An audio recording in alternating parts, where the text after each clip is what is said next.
Hi, everyone. Welcome to another episode of Crime Family. I'm your co host, AJ, and I'm here with my two sisters and two co hosts, Katie and Lisa.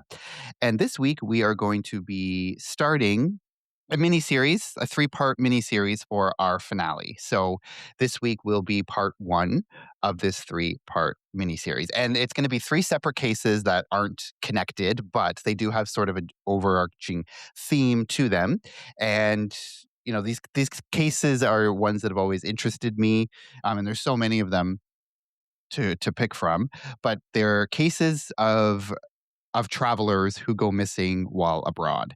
This week, I'll be doing one case that involves that. Then next week and the next 2 weeks, Lisa and Katie will be doing their own. So this week for part one, I am going to be doing a case that kind of starts out and seems relatively straightforward at the beginning, but it is quite complex as we get into it and is undeniably tragic. So it's about an Australian woman who was in her 50s who vanishes during what was meant to be a year-long solo trip through Europe. This is the case of Marion Barter. And so for anyone who's familiar with this case already, you might be thinking that it doesn't perfectly fit the theme that I just said, but the reason I chose it was because it does sort of all begin, and it's really rooted in this one pivotal and very puzzling trip that she takes to Europe, and that's kind of what sets off the whole investigation. But as we get into it, you'll start to realize that it's not going to be exactly what you think it is, and it ultimately raises more questions than answers. So I did feel like it was a compelling inclusion in this miniseries, despite it not fitting 100%. But it is also a case that's kind of one of those ones that we've done a lot of this year of like, was it foul play? Was it an intentional disappearance? Was there even a crime involved at all? Like, it's one of those ones as well. There is a lot to it. And so without further ado, I will begin. Marion Barter's disappearance actually dates back to 1997, but widespread attention on the case didn't really emerge until 2019. And that was when the release of the Lady Vanishes podcast was. So this was a podcast that re-examined this full case and followed new leads as they surfaced.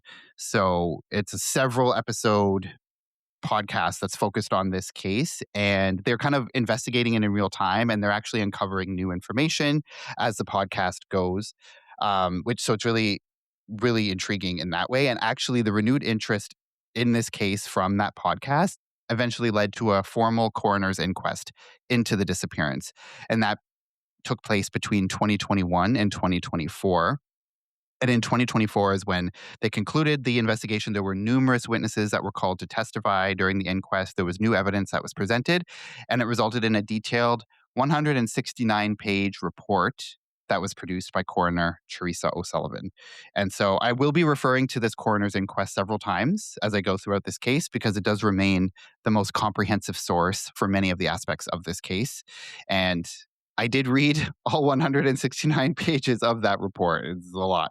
So I had to kind of condense it down into what I felt were the most pertinent pieces of information. So Marion Barter was born on October 3rd, 1945, and she grew up with three sisters. And in her early 20s, she married Johnny Warren. And at the time that they got married, he was actually a pretty well-known, famous Australian soccer player. And so their marriage at the time was kind of like front page news. But their relationship was short-lived, and the couple divorced in 1969. Then she later married two more times and had two children along the way. So she had a daughter, Sally, who was born in 1973, and a son, Owen, who was born the following year. So in 1977, Marion married Stuart Brown, which was the father of Sally and Owen. But this marriage was also short-lived, and they got divorced in 1979. And then Ray Barter was her third husband, and she married him in 1985, and then they got divorced in 1990. So Marion was a dedicated and well-loved school teacher. So for her entire adult life, up until a short period of time before she leaves for the trip, she was extremely passionate about her job. And she even recently won the Queensland Teaching Excellence Award in 1996. Her daughter, Sally, is interviewed in a 7 News Australia documentary about this case. And Sally takes part in the Lady Vanishes podcast. So she's very much involved in this investigation. And she says that she did notice a slight change in her mother's in her mother around this time. She observed that like she didn't really quite seem as happy as she was, or she wasn't as passionate about her work as she once had been. And she also wasn't getting along with some of her coworkers at the school. And there was actually some stuff that came out during the podcast and the investigation. It's like there were some allegations that had been made against Marion. I'm not going to get into them here because I don't feel like they're relevant, but there was a lot of tension at the school in her last few months there. And there was allegations that had been made, which her family says were completely ridiculous. And it kind of appeared that it was like a subtle shift in her behavior. Like it wasn't all of a sudden she was like miserable or she was saying that she was, it wasn't a total 180, but it's just like small changes. Like she started to talk more and more about wanting to take some time off. She wanted to go traveling and take this like year-long trip. And she just seemed overall less passionate about teaching than she ever had been. And throughout her life, Marion was known for her adventurous spirit. And she often spoke about wanting to travel. And she had for years dreamed of taking this year-long trip all across Europe, like by herself. That's just always what she wanted to do. And then in like the year leading up to when she did take the trip, like she started to talk about it more and more. So in 1997, at 51 years old, she finally decides to make this plan a reality and take this trip. So her plan was to leave in June of 1997. And so for months leading up to her trip, she had spoken about her plans a lot. And so when the time came, everyone in her circle knew about the trip and how excited she was for it. She talked about all the places she wanted to see, and she said she wanted to go on the Orient Express and just take that year off to just do what she had always wanted to do. Just days before her departure, she resigns from her position at the school where she was teaching. And in her resignation letter, she references her plans to travel and even mentioned the possibility of finding a teaching job while she was in England. And she did request to renew her teaching license for the next school year.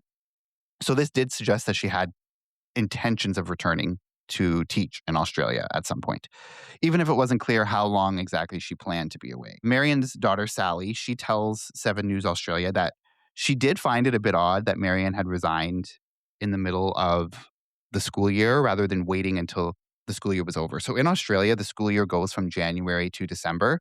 So resigning in June is literally the middle of the school year.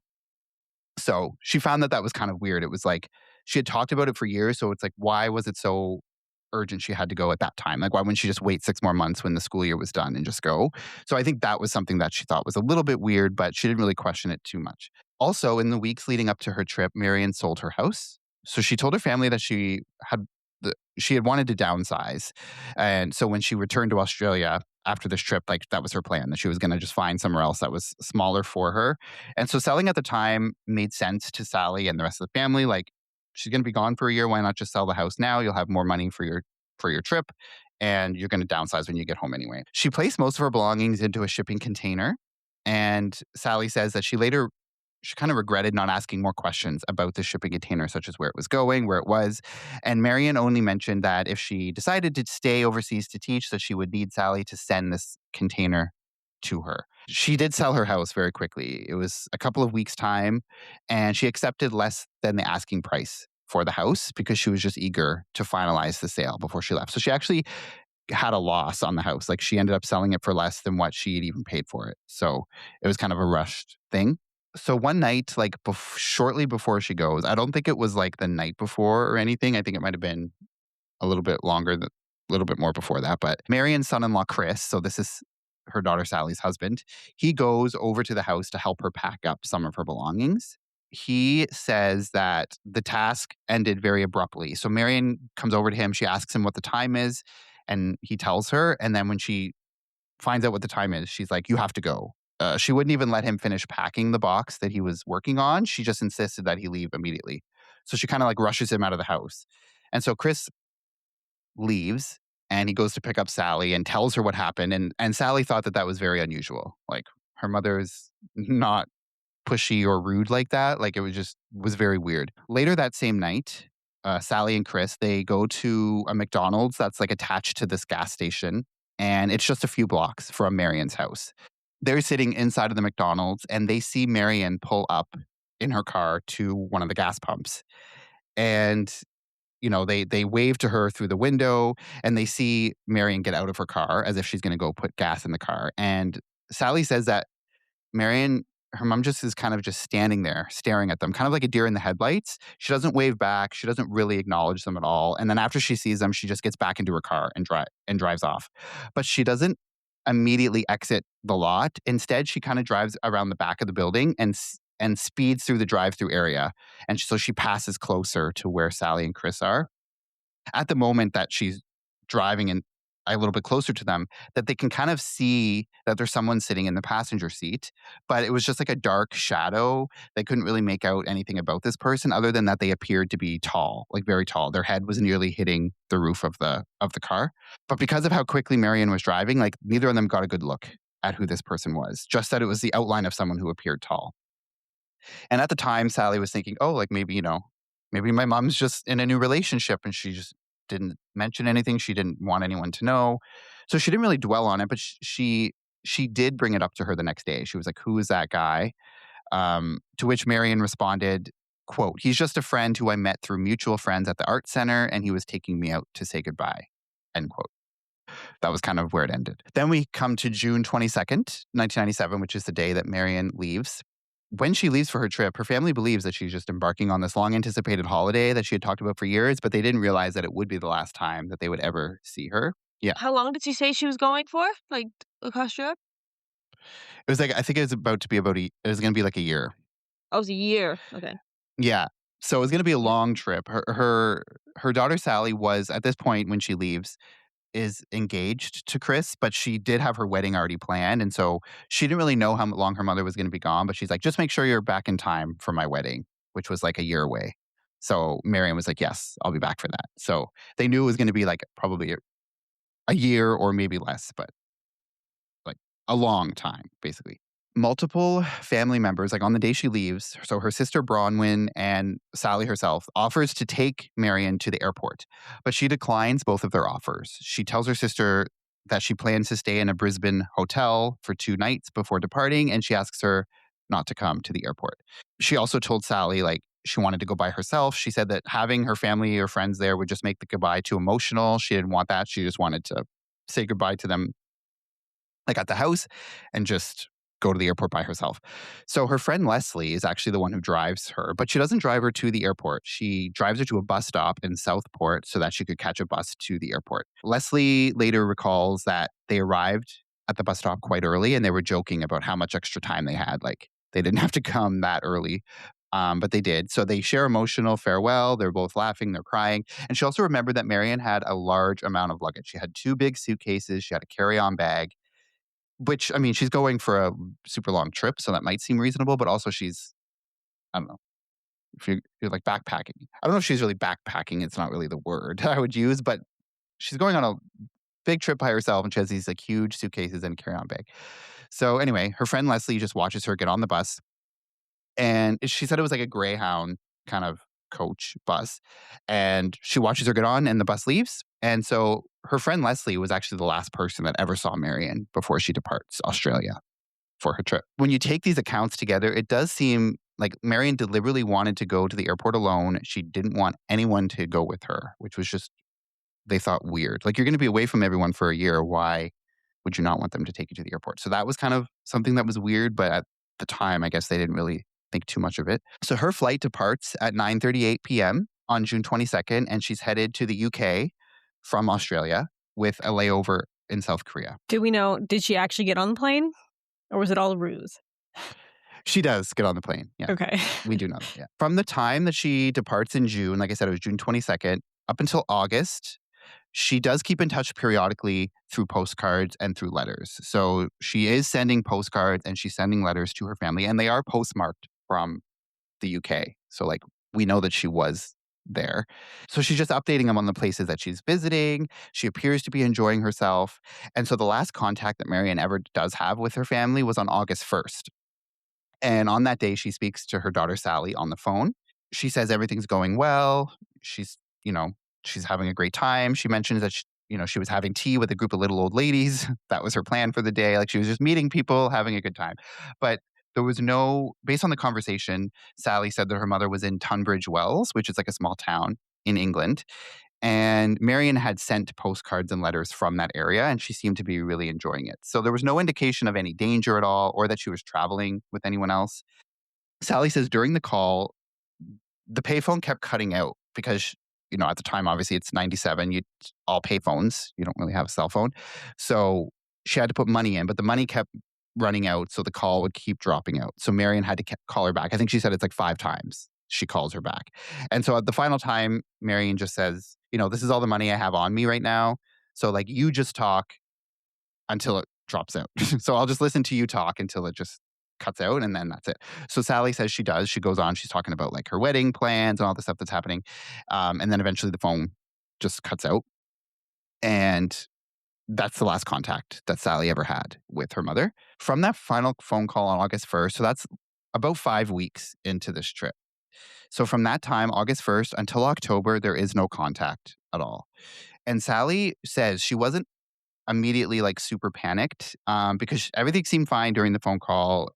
Everything was good. And she says that during that phone call, her mom had told her that she wouldn't she kind of let her know that she would no longer be sending postcards as frequently or letters because she had been sending letters to her family, to her friends. So she was writing a lot. And she said that like she was trying to enjoy her holiday. She found writing all the cards and the letters very time consuming. And it was just taking up a lot of her time. So she said, just so you know, I'm not going to be writing as frequently. So like you might not hear from me for a little while. So that was one of the main reasons why Sally wasn't really concerned going from August to October without any contact. Because up until then, she had been hearing from her frequently. So you think, oh, like she goes 2 months and there's nothing.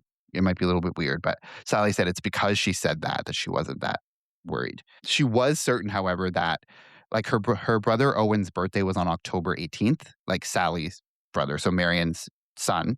His birthday was on October 18th. And so she knew that she would call on his birthday.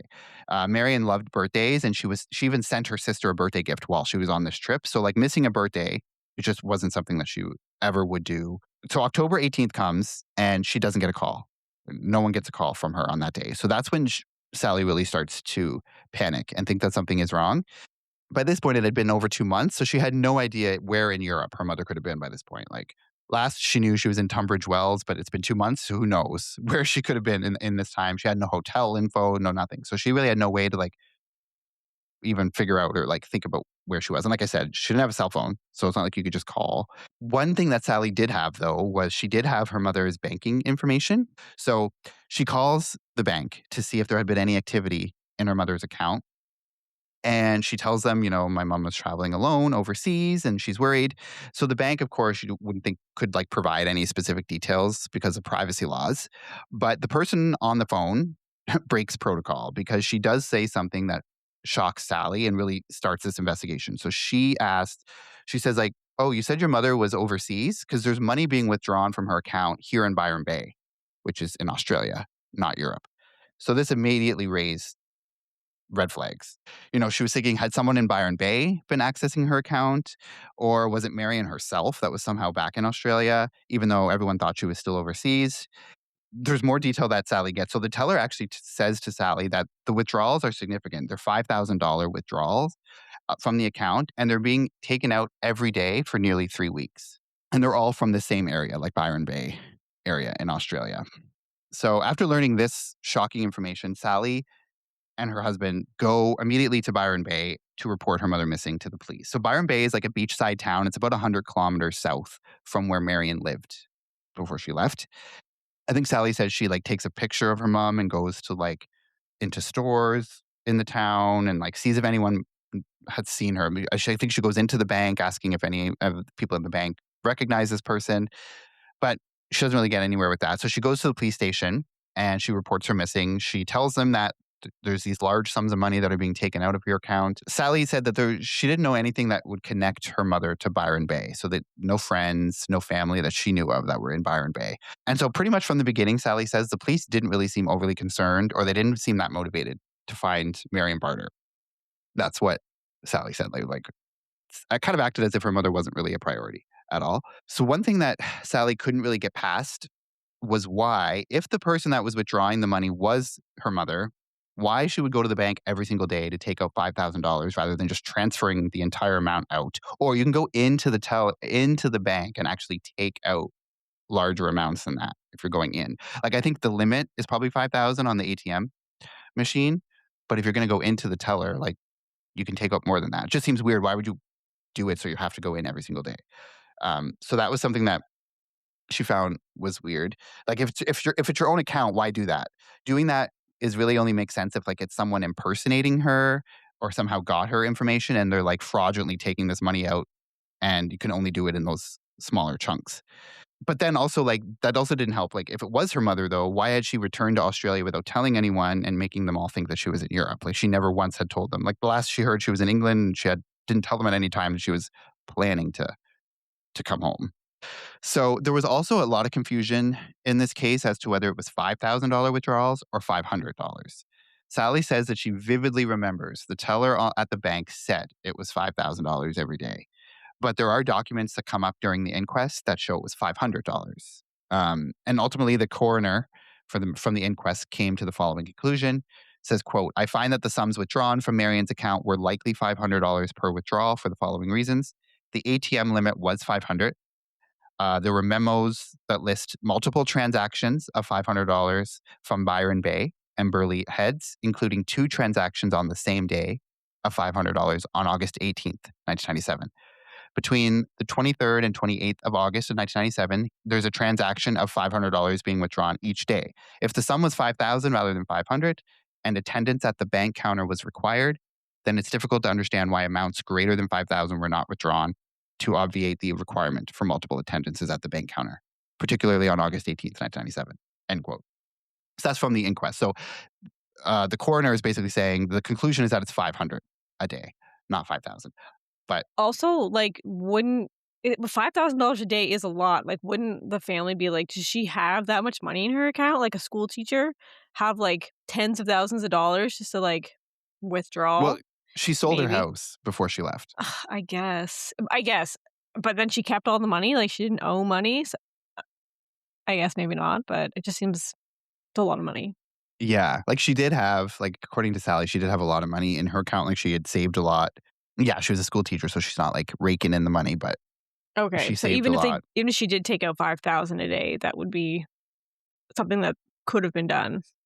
Yeah, so it was, like, over 3 weeks, so I think it would be, like, close to $100,000 if it was $5,000 a day. So, yeah, it's a lot That's of so money. yeah, it's weird because like, if it was someone trying to, like, impersonate her and if I guess you're saying it wasn't $5,000 a day. But, like, yeah, why not just take out 100,000 and then get the hell out of there rather than being like, "Let's just take out a little bit every day," 'cause it's you're Yeah, gonna get caught, it seems, way yeah. sooner if you're there for, like, 3 weeks every day.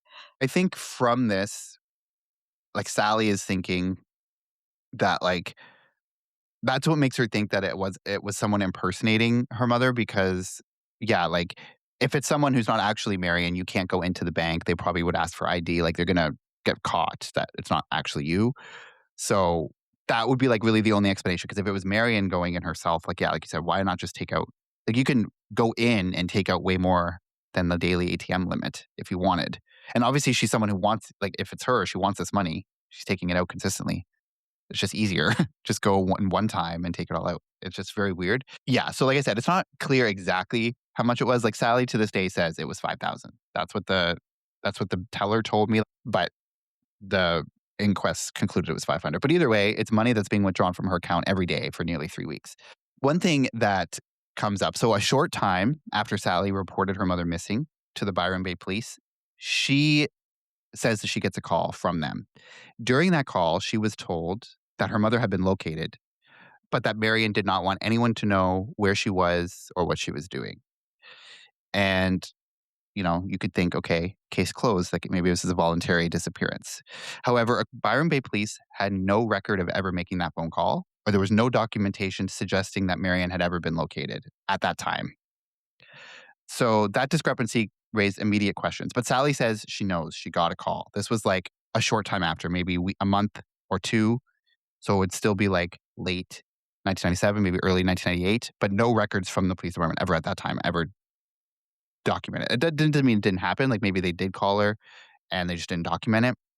but there's no proof to like show that. This documentary, the 7 News documentary that I was talking about, kind of brings up the question like, is it possible that it wasn't the police who made that call? Like maybe it was someone impersonating law enforcement in an attempt to mislead Sally and her family to throw them off the trail. So that's like something that they bring up in that documentary. But That's what I was that's, thinking. Someone, yeah. same person that was taking the money out. Yeah.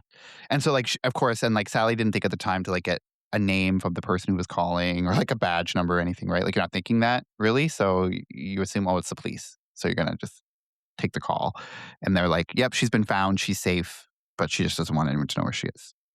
So, but Sally didn't really believe that or like, so she still continues this investigation for a long time after this.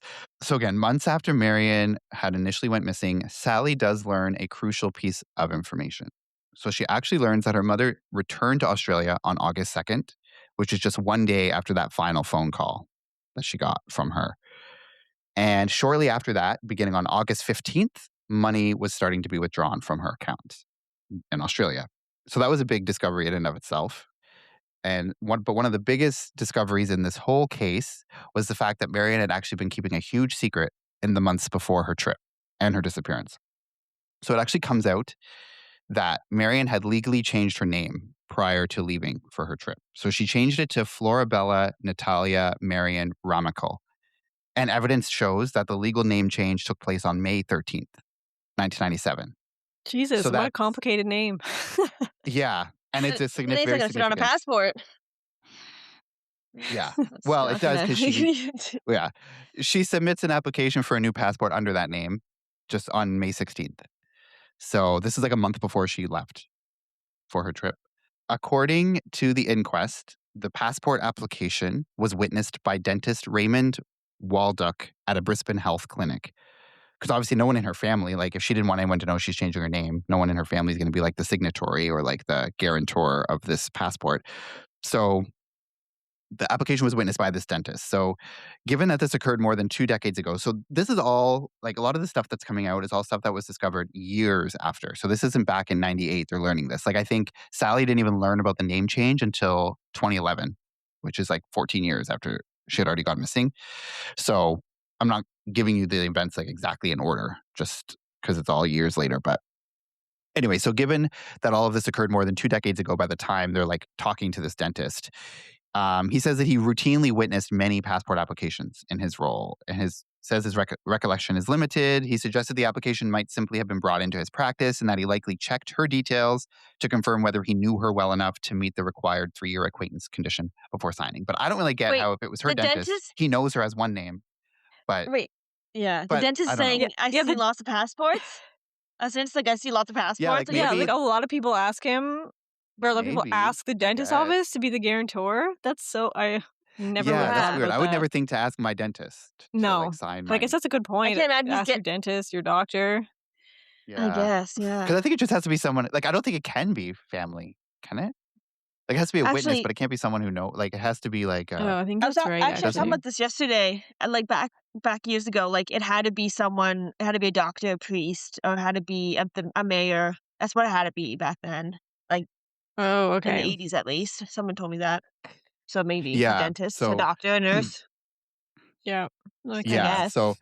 yeah, just someone and they don't have to say that they, like, know a ton about you, just that they know you, and they're, like, confirming that it's but I don't really get it because if he was her dentist, he knew her as one name, wouldn't it be, like, weird? Oh, but Yeah. maybe he's not looking at it that much, he's just looking, "Oh, Marion dropped this thing off, can you sign it?" Like, you're not looking I don't know. You're not really looking at it in depth that much, maybe, you're just So signing, he "Oh, I didn't know know that she Marion." had changed her name either? Like, she didn't tell him?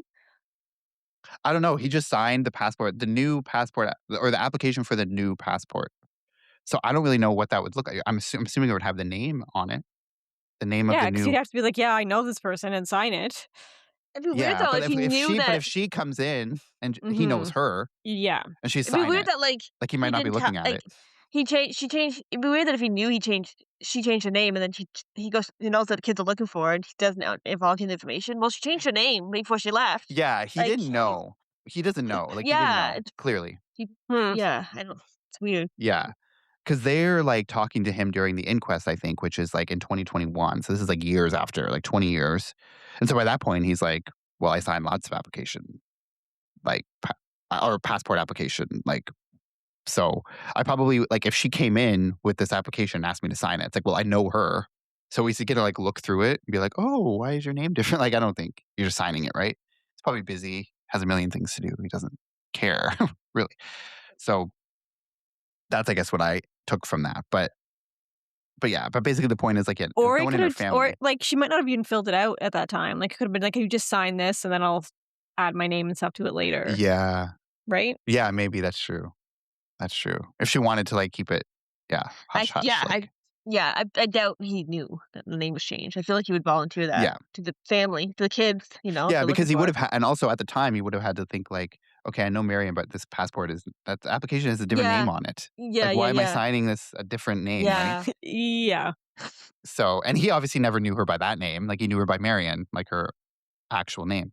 Yeah, and there's no evidence to suggest that anyone in Marion's life was ever aware of this name change prior to its discovery in the investigation. So, like, no one knew this. Anyway, like I said, Sally and the family had only discovered this information that she changed her name in 2011. So that's 14 years after she disappeared. So they didn't even know that for the first 14 years. And around the same time that she changed her name in 97, she also did get a driver's license in this new name. So she has a passport, a driver's license, and the new name bore no significance to Sally or the rest of the family. And it's not even a common name in Australia at that time. Like the last name Ramakel, they're like, we have no idea what that is. Florabella, whatever the name is, like really weird, but it is significant, which I'll get into. But they also, as part of the investigation, they look at Marion's outgoing passenger card. So when she gets on the plane or when she's leaving, she had to fill out this card, like a customs card, I guess. And on that card, she states that she was a divorced Australian national departing permanently to Luxembourg. She lists her occupation as home duties and signed the card using her new name. Her passenger card had S/Korea written in handwriting, kind of like to indicate the layover was in South Korea. In a letter that Sally got from her mother early on in the trip, Marion said that, quote, I find finally arriving in England after a most interesting visit to the East, end quote. And so from this, we can assume she had a layover in South Korea on her way to Europe. So because of the S Korea written on that, that's how they assume that. Like she never said that in a letter that she was in South Korea, but you put two and two together, that's what you get. They looked at Marion's incoming passenger card on August 2nd, so when she's coming back into Australia. And it differed slightly from her outgoing one. She arrived at 10:11 a.m. on a Cathay Pacific flight. She had a layover in Hong Kong on her way back. And she indicates on her card that she was married and described herself as a visitor to Australia with a permanent residence in Luxembourg. Once again, she listed her occupation as home duties. Did she have all the bags with her still? The same amount of bags? I don't know why. I just I don't know. find I don't know. dying to know that information for some reason. Yeah, I don't know. Yeah, But she was she said that her alone? Did she have someone with her on the way back? no, there's no indication that there was anyone with her based on the evidence, and we'll get into that a little bit later. But she stated that her intended length of visit was in Australia was 8 days, and that she was there to visit friends and family. And she lists some hotel in Brisbane as her address in Australia. And one thing that Sally mentioned that she found interesting, not like it's a major thing, but just interesting, was like she's like checking off all these things like single, married, all this stuff, gender, all this stuff. The check mark next to married was very exaggerated. It was bigger, it was bolder. The other check marks were just little ticks, but the one for married was like very exaggerated and bigger. So it was just something that Sally took note of. And also after this date, so after August 2nd, when she gets back into Australia with this passport, the passport's never used again after that. That was the last activity on it. Very weird. So it says that she like so her outgoing card said that she was leaving permanently to Luxembourg. She never mentioned that to her family, that she was moving there. Her occupation wasn't home duties. Like she's not a stay-at-home mom. She was a teacher. Why wouldn't she put that? Um, and then on the way back, but on the way out, she said she was divorced, and on the way back, she says she's married. So she got married in Europe, and then she's coming back. But then she says on the card coming back in that she's visiting friends and family. Well, no, she wasn't, because no one even knew she was back. So very, very weird. So the revelation that Marion had been back in Australia since at least early August was a shock to Sally and the family. And the discovery that she had changed her name was obviously even more shocking. Sally, during all of this, and maybe even before, because like I said, they didn't find out about that till 2011. But Sally's like reviews every letter and postcard that she gets from her mother during this 5 weeks that she's overseas, looking for like any maybe clue. And there's one particular letter that becomes especially significant to the case.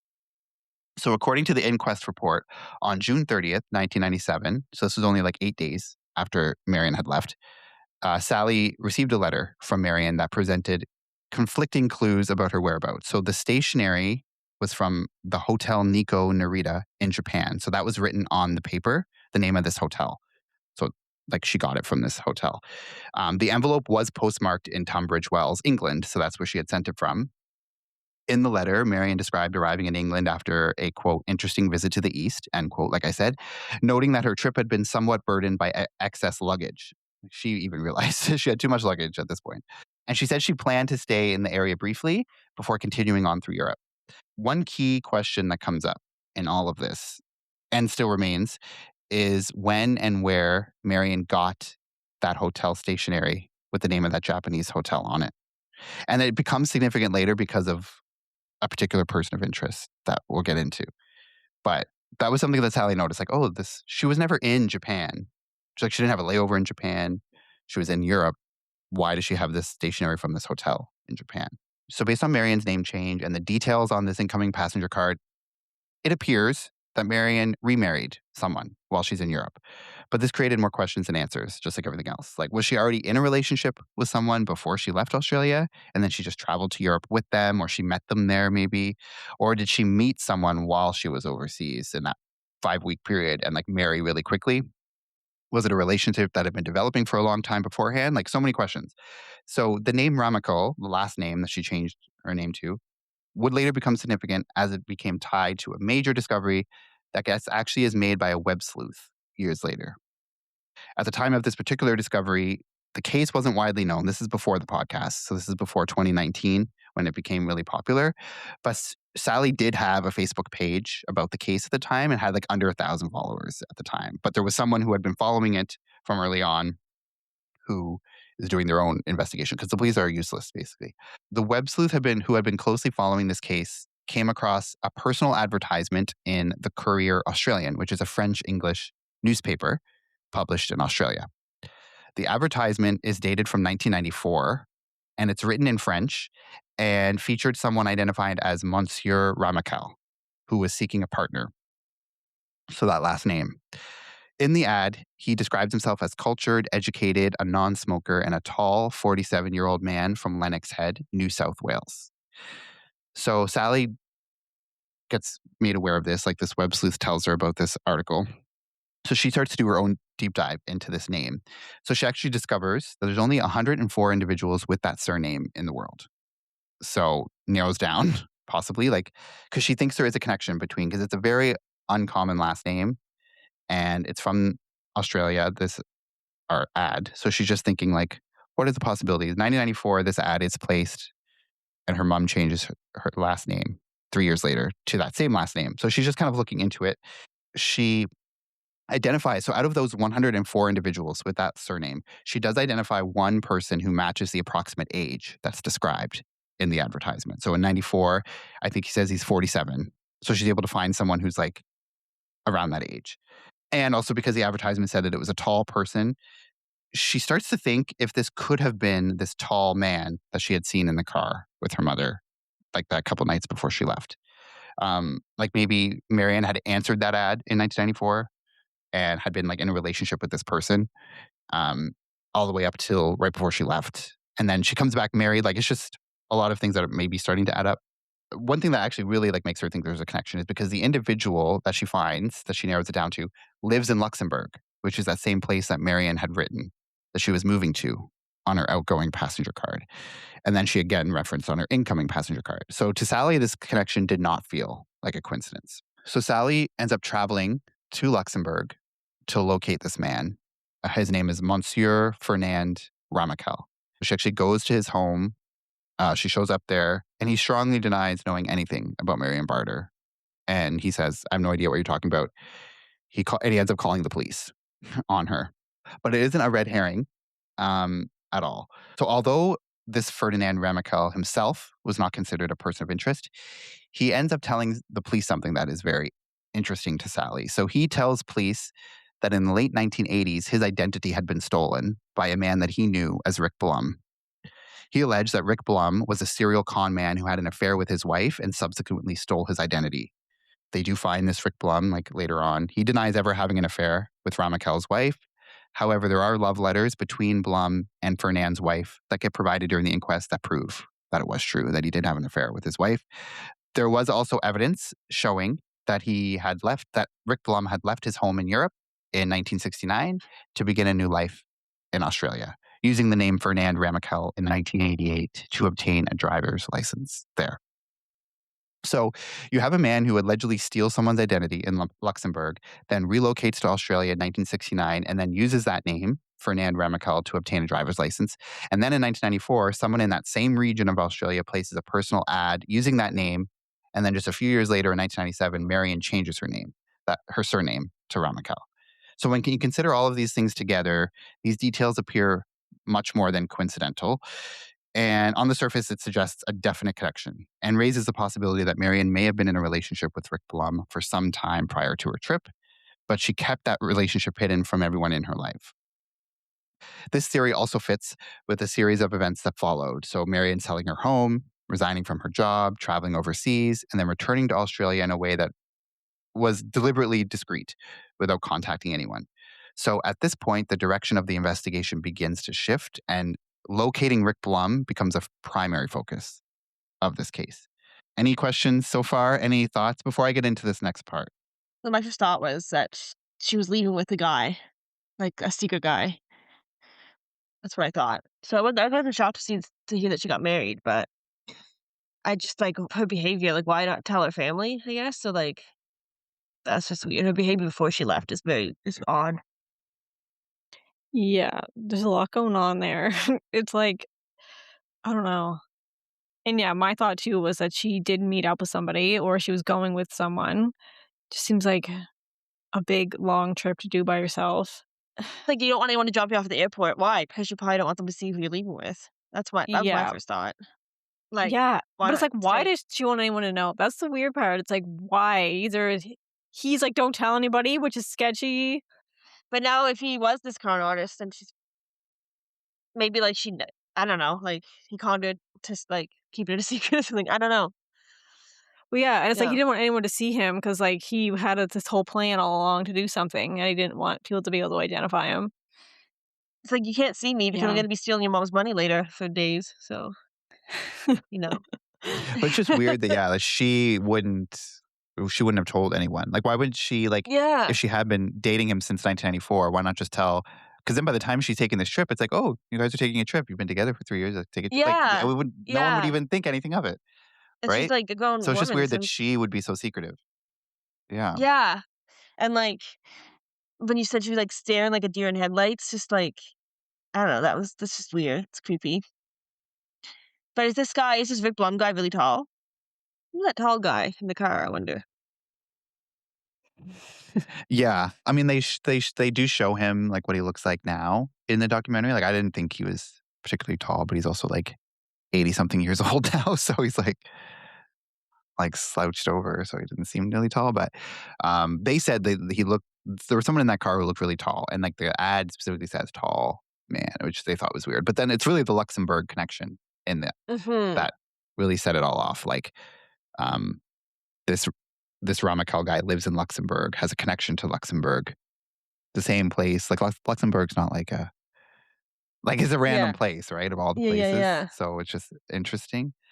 Um, So there's just a lot of questions. Like as Sally is discovering all this information, it's like all this stuff that like she didn't know that her mother was like seeing anyone or like all this stuff. And then you start like looking back, like what were there any signs that I missed and all this stuff. Like her selling her house, like again, in retrospect sounds weird, but like at the time she's like, oh, I'm gonna downsize when I get back anyway. Like why not just sell it now? So I don't have to worry about it and then have the money, like extra money for my trip kind of thing. So like everyone was like, yeah, that makes sense.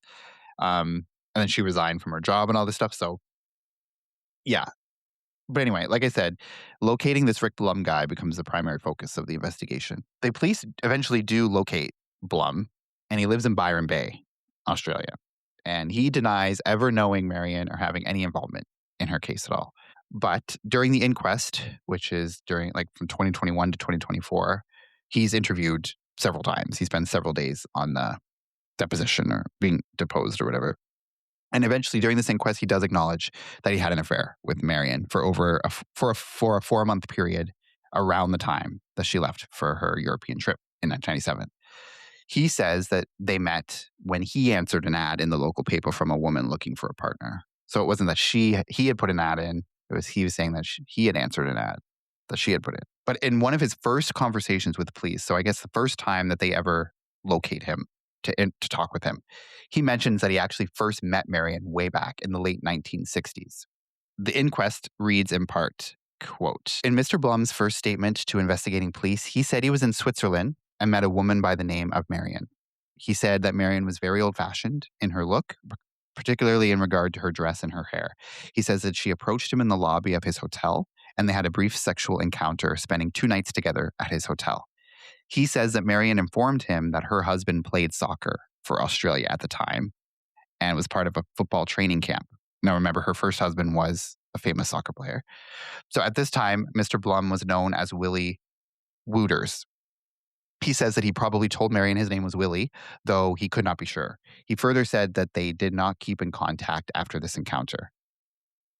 However, when questioned on his first meeting with Marion in 1997, he did not recall realizing that the woman he met was the same woman he met in Switzerland over 30 years prior." End quote.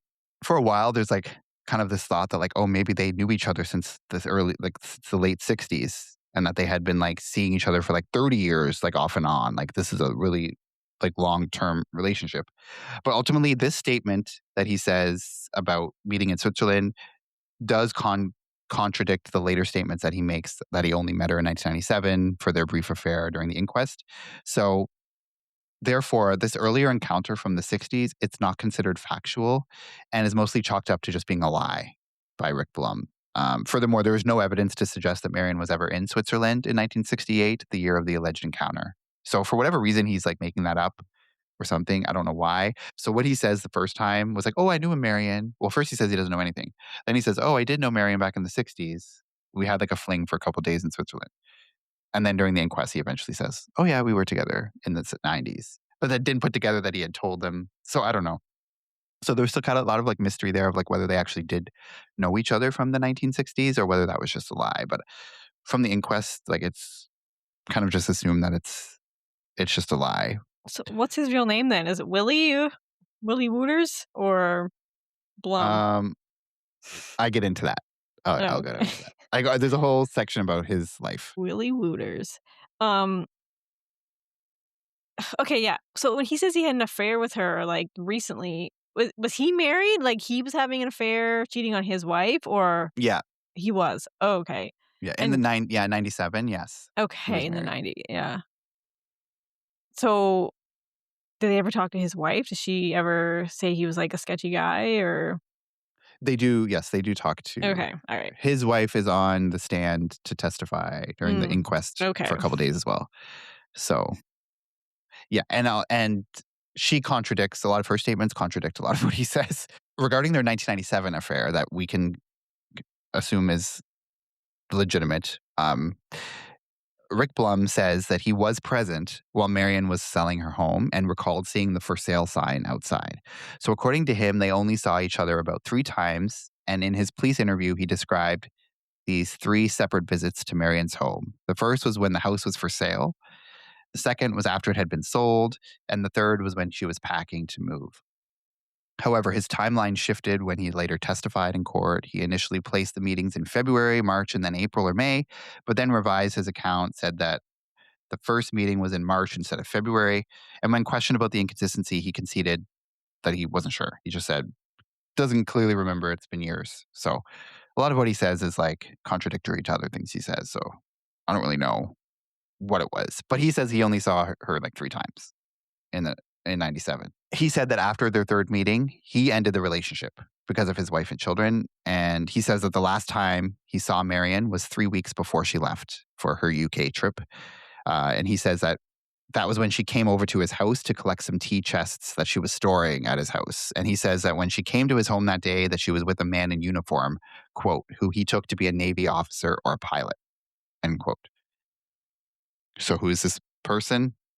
I don't know. Does he even exist? I think a lot of people kind of assume that it was just him trying to like put out other doubt, like, oh, she was with another man, like as a way to like make it think that this other person could have done something, or that that other person was the last one to see her instead of him. It's like when these con people, like, or these people have, like, lied their whole life and they do an inquest, like, I don't care what you have to say, I don't believe anything you say. I don't care. Like, it's not important to me what he has to say, you know what I mean? Like, how are you supposed to believe it? Yeah, you can't. I Yeah. wouldn't. Or you just like contradict yourself and say random stuff. Like you think people aren't gonna catch on that you're saying different shit to different people at different times? Like or even I don't know. They probably just don't even they're so used to lying and that they don't even think about it probably. And yeah, like and you're going to say something, but you don't know that they also have records from earlier that contradict what you just said, like forgetting what you even said in your original statement. So I guess if you're going to lie, at least make it a consistent story. Yeah. So like I said, Blum said that he told his wife about the affair with Marion back in 97 when it happened. But she contradicts this. She says during the inquest that she didn't know anything about Marion Barter until 2021, which is when Rick was called to the police station for the first time for questioning about the case. Like again, I don't believe anything he says. So if he says he told her in 1997, I don't think he did because his wife's like, no, I had no idea. This name was not familiar to me at all. Blum was also saying that Marion did not know him by Fernand Ramical. And he said he wasn't using that name at the time in 97 when they had this affair. And that he says that he introduced himself to her using his real name. But if that's the case, then the question was like, how do you explain that he had a driver's license in that name? Because remember, I said in '98 he got a license in that name, and it's the same name that Marion then changes her own name to. Like that would be a major coincidence if it's not related. She changes it to Ramical, even though she doesn't know this name at all, and he never said that was his name. So how do you explain that? The inquest actually does address this. The inquest reads in part, quote, Mr. Blum said that the license, so that license that he got in 88, remained in his wallet from 1988 for a period of 9 years until around 1997. He said he only used the license on one occasion when he placed the advertisement in Sydney, so in the newspaper. He said that he no longer has the license and could not recall the last occasion he had the license and informed the court that he thought he lost it. He said the license was not in his wallet when he went overseas in mid 1997. Mr. Blum accepted a connection between Marion's change of name and his license in the name of Ramical. He said as much in response to a question on this topic, quote, but obviously she must have got hold of that license, end quote. Counsel assisting submitted that the only rational basis for Marion's change of name to Florabella Natalia Marion Ramical is that she was in a relationship with Mr. Blum, that he represented himself to her as Fernand Nokolis Ramical, and that she decided either on her own insistence or on his to change her name to reflect his surname and to share his initials. Mr. Blum denies this proposition. He said that Marion called him Rick in their 1997 meeting and that he used the name he was, quote, wearing at the time, end quote. So I guess the implication here is that Rick Blum is trying to suggest that, like, oh, well, when I was with her for that short period in 97, she stole that out of my wallet. She stole this driver's license and saw the last name that I had from when I stole that other guy's identity. And that's why she had that last name. Not that like it was because they were married or that they were in a relationship, like whatever. So that was his explanation for that. So Seems sus. yeah, he said he only used the license one time. So why would you go through the effort of getting a driver's license to that name and then never use it ever? Yeah. And he said the only time he ever used that name was for that newspaper ad that he put in 1994. So he does say that it was him that put that ad in 1994. I was gonna say, didn't he say, like, it was her that put the ad in and she answered it? Yeah. Yeah. So like again, like this Yeah. inquest there's so much detail in this inquest. So it's like a Yeah. lot of contradictory Mhm. facts, like what he initially had said and then what he changes it to. So like I think it was hard to like get a coherent narrative out of it because like also the inquest isn't like chronological really. Like it jumps a lot. So yeah, it's very confusing to make like a narrative out of it. But yeah, so he makes multiple different statements at multiple different times.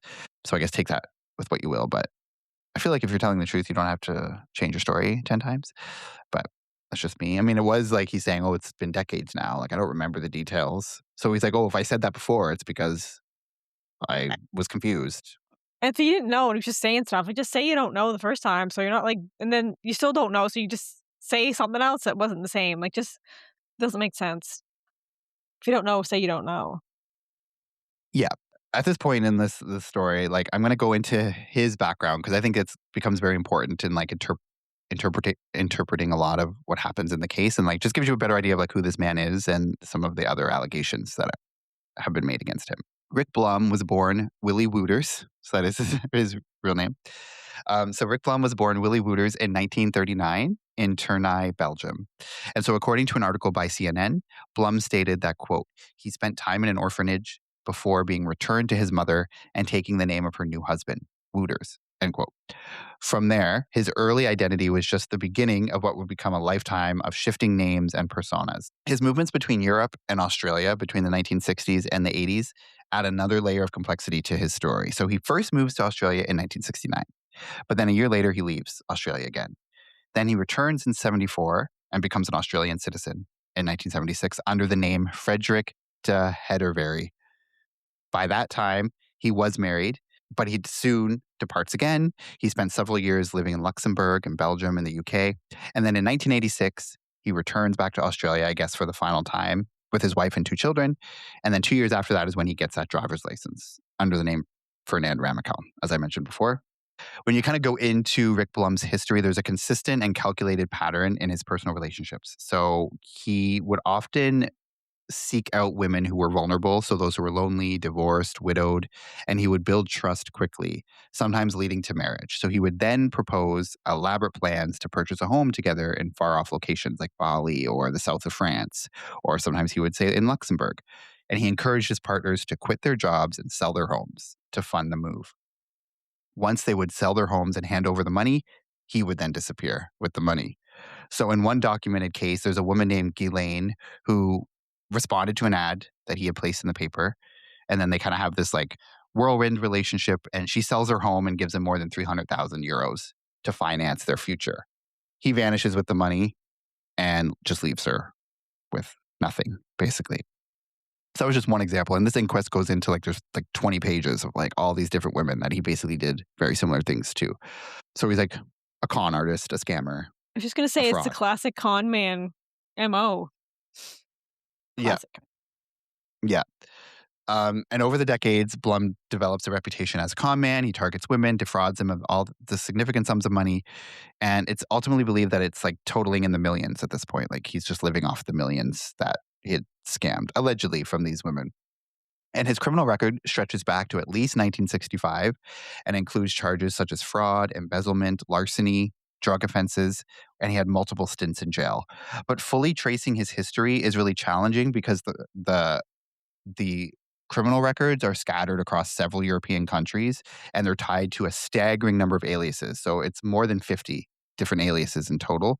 So he has including Willie Copinole, Rich Richards, Freddie David, Fernand Ramacal. Like there's literally 50. And I think the inquest like lists Jesus. all of them. So it's just so many. So that's why it's really hard to like know exactly how many charges he had because half of them are like in different names and there might still be aliases we don't know are his that are still in the records, but they're not tied to him necessarily.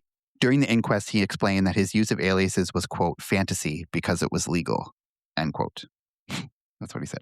Is it legal to have an alias and just go by different names whenever you want? That's not I legal, was is gonna say, it? Now? what is that? It's fantasy because it's legal? What does that mean? What if Yeah. it was legal? What would it be then? Not fantasy? Well, I Like, mean, I don't think it's like I don't think like to tell someone you have a different name is not illegal. Only if you're like filing false for things and Like, like oh, false yeah. names. So he didn't have like documentation that that was his name. He just told people. I guess that's Yeah, like some legal. of the aliases, like maybe not all of them are like documented, but like based on like women that they've interviewed and talked with, like these are the names that he said he went Okay. by. But like it doesn't mean he has like a passport in every one of those names Right. or like Okay. something. But I mean, he definitely does have like he has a driver's license in a fake name, so that's definitely legal for sure. So this next section here actually came up in it does not mention at all in the inquest because it is kind of speculative, but it is mentioned in the 7 News documentary that they do on this case, and they're like pretty legit. So that's why I wanted to cover it because like it didn't really come up anywhere else. I was like, is this really like legit? But like they mention it, so I figured I should. It's just interesting. There are theories out there that suggest that Rick Blum may have been connected to the Brabant Killers, which is a criminal gang that's responsible for a series of violent crimes in Belgium. And all of those crimes remain unsolved to this day, or many of them do. So Rick Blum is noted to resemble one of the group's alleged leaders, so described as a tall man with a limp and nicknamed the Giant. So this leader of this gang, who's like kind of unknown and sort of no one really knows who it is, they say it's a tall person with a limp, and they nicknamed him the Giant. And Rick Blum was, again, the tall reference. The gang is linked to at least 28 murders between 1982 and 1985.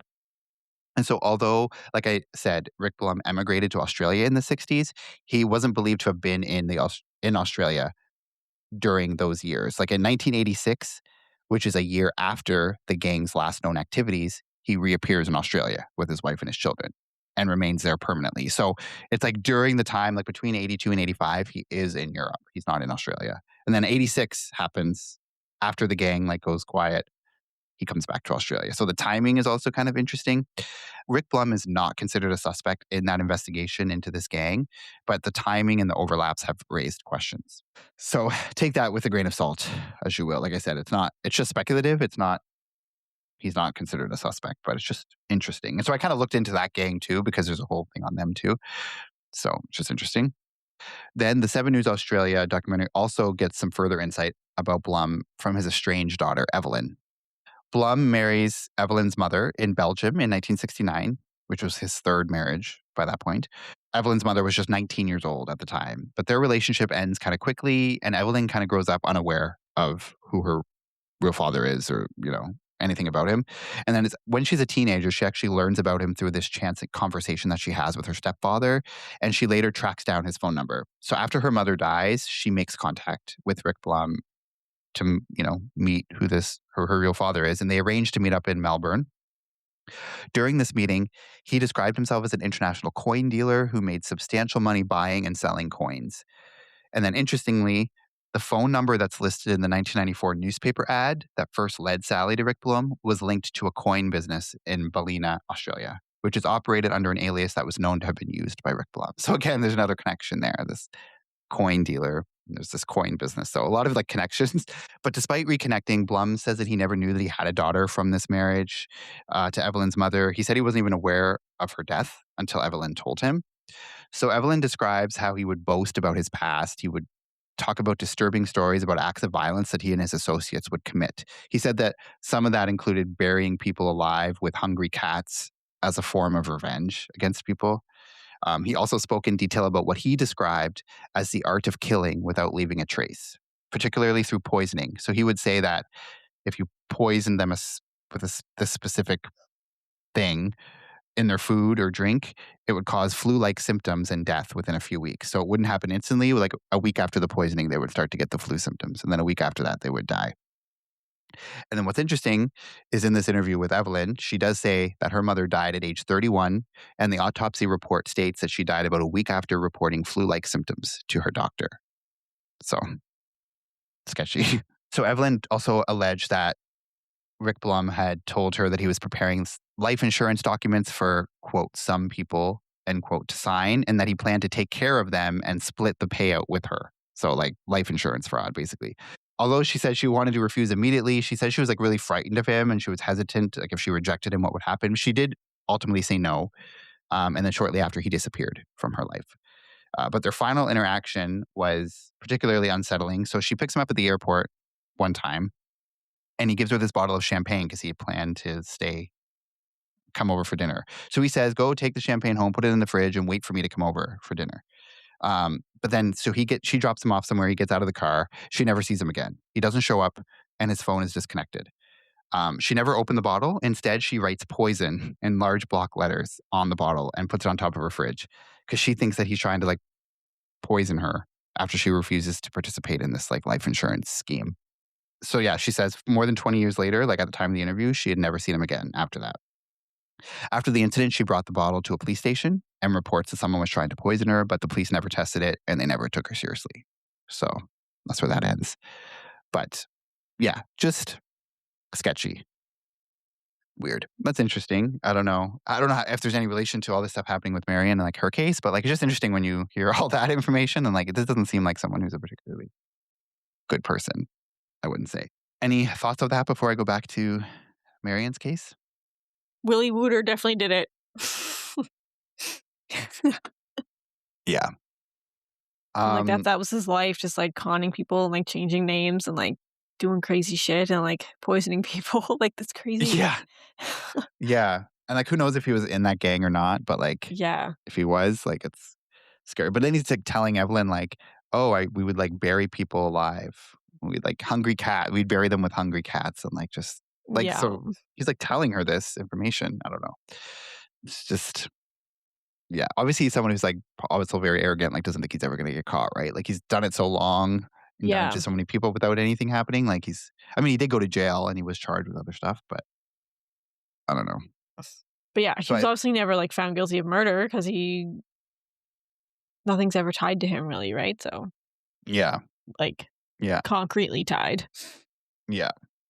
Another thing too that I think you asked a question about it earlier that I said I was going to get to, but so that's it for his background. I'm going to get back to Marion's case, but the timing of Marion's departure and return to Australia becomes significant when it's compared to Rick Blum's international travel during that same period. So his travel records were subpoenaed during the inquest and showed that he left Australia on June 17th, 1997, flying to Japan, which was 5 days before Marion departed. So they do know that they didn't leave together.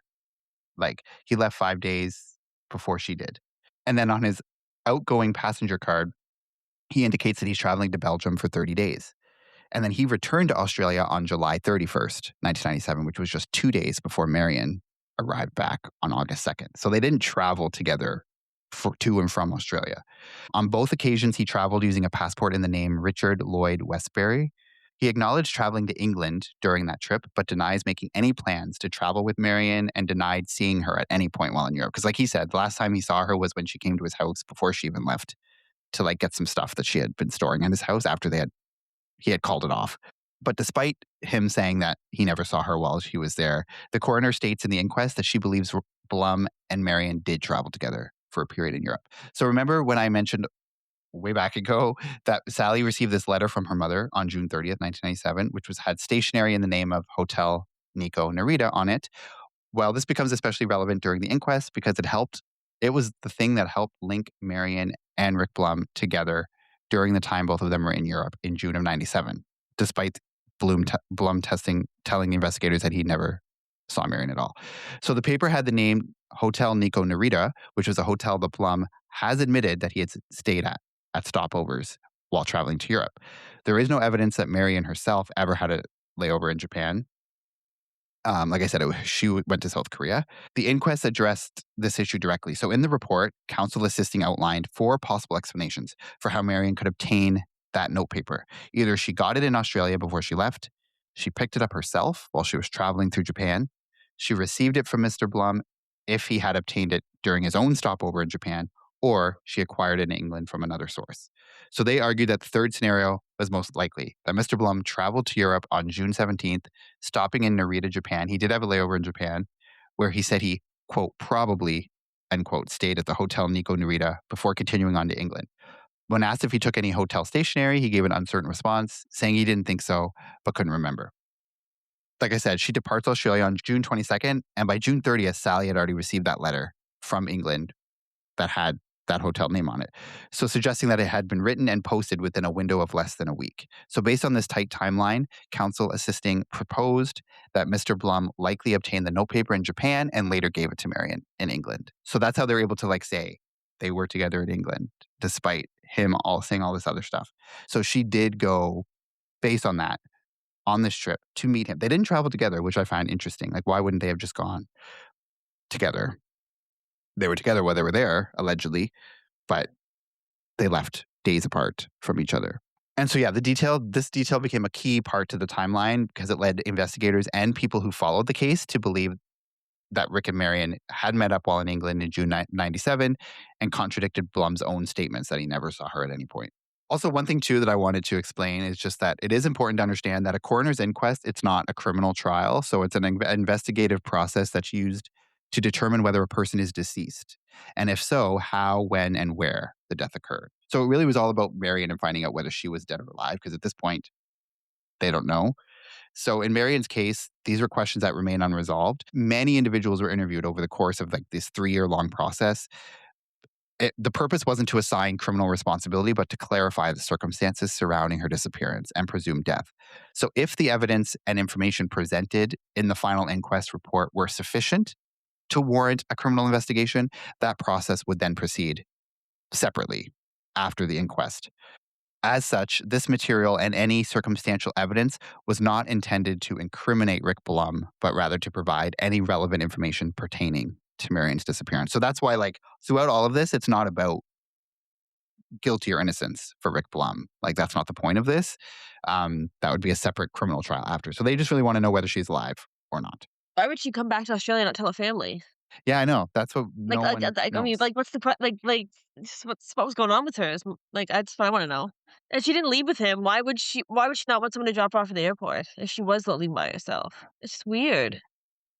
That's what I don't get. Why was she Like, hauling? Like, why was she rushing that guy out of the house? Like at that time, you know what I mean? Like, what was happening here? well, I think probably that was like he had plans to come over to her house that Well, yeah, night but at a certain time, and then she's like, "Oh, that's the time." Like that's why she kicked Chris out. She's like, "You have to go," oh, I guess so. because Yeah, then that makes sense. because But then they saw them together that same night in the car, like oh, so that must have been the car. later You that think? same night. Must have been. Yeah. Well, I think. Well, Yeah, maybe. yeah, yeah. At the beginning, I assumed like she was leaving with someone that she didn't want anyone to know. You were leaving, but she didn't leave with anyone. Like, let why wouldn't you let your kid drop you off at the airport? I don't get it. You know, and then when you come back, Yeah, why not tell your kids you were coming back? Like, it's so weird. yeah. I just also don't understand. Like, there's a lot of speculation too about like why he left. Like, there was some speculation that I saw online. Again, this is I didn't know how much you wanna say because it's just speculation, but people were saying that, Yeah. like, he comes back to Australia first, so it's like maybe, like, she had found out about it, he left and bailed, and then she flew back to Australia to, like, confront him about it after or I guess something. Because it's like he and I left first, and then she came back, and why'd she yeah. come back why'd she tell everyone? Like, it's what I also don't get too, which is gonna come up is, like actually, no, I'll say it when it comes up. Never mind. Yeah, also, like, I'm guessing there isn't because she would've said, but there was no cameras at the bank. Like, was it her taking the money out? I do get into that Oh, okay. later.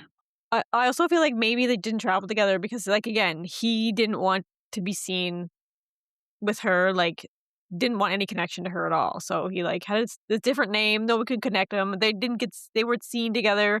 They weren't traveling together. Like, their plane tickets wouldn't have been connected at all because they're traveling at different times. Like that maybe is what was happening, but, like, it seems like a lot for I don't know, I guess Like, it's a what are the long like con. we know, like, what, like, take speculation aside, like, the facts that we know is that they both went to England around the same time. He left 5 days earlier than she did. She goes, and he comes back to Australia 2 days before she does. Like, that's what we know, but we don't know where they were in that time, like, where they traveled to together, all of that stuff. So it's like, people are like, "Well, why?"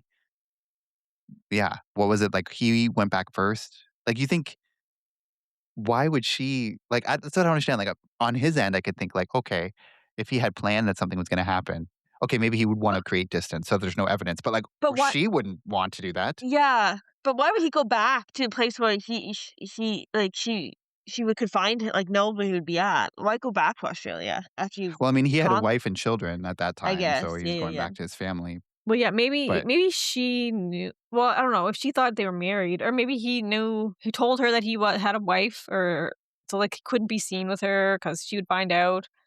I don't know. He could've told her anything, and she coulda believed it. yeah, I mean, and that's hard because if all we if know you're is what gonna be if his you're gonna sell your house and give your money to somebody, then, like, you are gonna believe, I think, what they're saying to you, right? You're, like, yeah, in it. because like People get conned. yeah, because like, all we know is, like, his side of it of, like, he said, "Oh, well, I told her I broke it off and told her because it was my wife and kids," but we don't know that he told her that. Maybe she thought he didn't have a wife or kids or anything. But, yeah, I just don't understand, like, from her perspective, why she would not wanna be traveling with him. Like, she's, like, 51 years old, she's going on this trip to be with him. Why not just travel with him on the plane? But I guess because, like, from his perspective, like I said, he would want to have maybe that distance if planned something was going to happen, and the police were going to somehow be looking into this later. But like, I can't really see from her perspective why she would think, "Oh no, okay, you go 5 days before, I'll meet you there," I don't and know then if you ever see these documentaries about these guys that like con multiple people. It's like they have these stories where it's like, oh, like I can't because work came up, or like an emergency happened, or I need to stay back for something, and like it seems legit at the time. So she could just be like, yeah, that's why we couldn't travel together because something came up, or like he had to work, mm, or meeting somebody, he had like a business meeting, like that kind of thing. And it doesn't seem yeah, like far fetched in the moment, but then when you put all the pieces together later, it's like, oh, Jesus. yeah, yeah, that's true. I just like what I want to know is like why she told everyone it was going to be a year. Like, did she know she was going to be coming back to Australia? Like, did she plan to be coming back to Australia so soon, or was that like an unexpected thing? Like, that's what I don't know. It's also strange that she just told the family, like, "I'm not gonna be writing you again for a little bit." Like like, not anybody. She could write one person, maybe her daughter. Like, you don't have to write 18 people a day. Like, I don't know, like, that's weird too to me. Like, Hmm. did he Like, tell her, did she like think that something was going to happen? Like, that's why, but, like, she why knew would she was going back to Australia on the second, and she couldn't write them because then they would know she was in Australia if she's sending all these letters from but Australia. but let them know, though. Yeah, I don't know, I don't know. Yeah, But it's, then they'd be that's like, "Oh, you're an hour away. Come see us." And she'd be like, "No, I don't want to see you." I don't know, Like, it's much weird. easier to think like, "Oh, if I'm overseas, like, just whatever." But if like they know she's like an hour away from them, Well, like you could've then you bought, like, a bunch of stickers, stamps from somewhere else and then just sent them while you were back in Australia. But, like, but they know where you get sent from, don't they?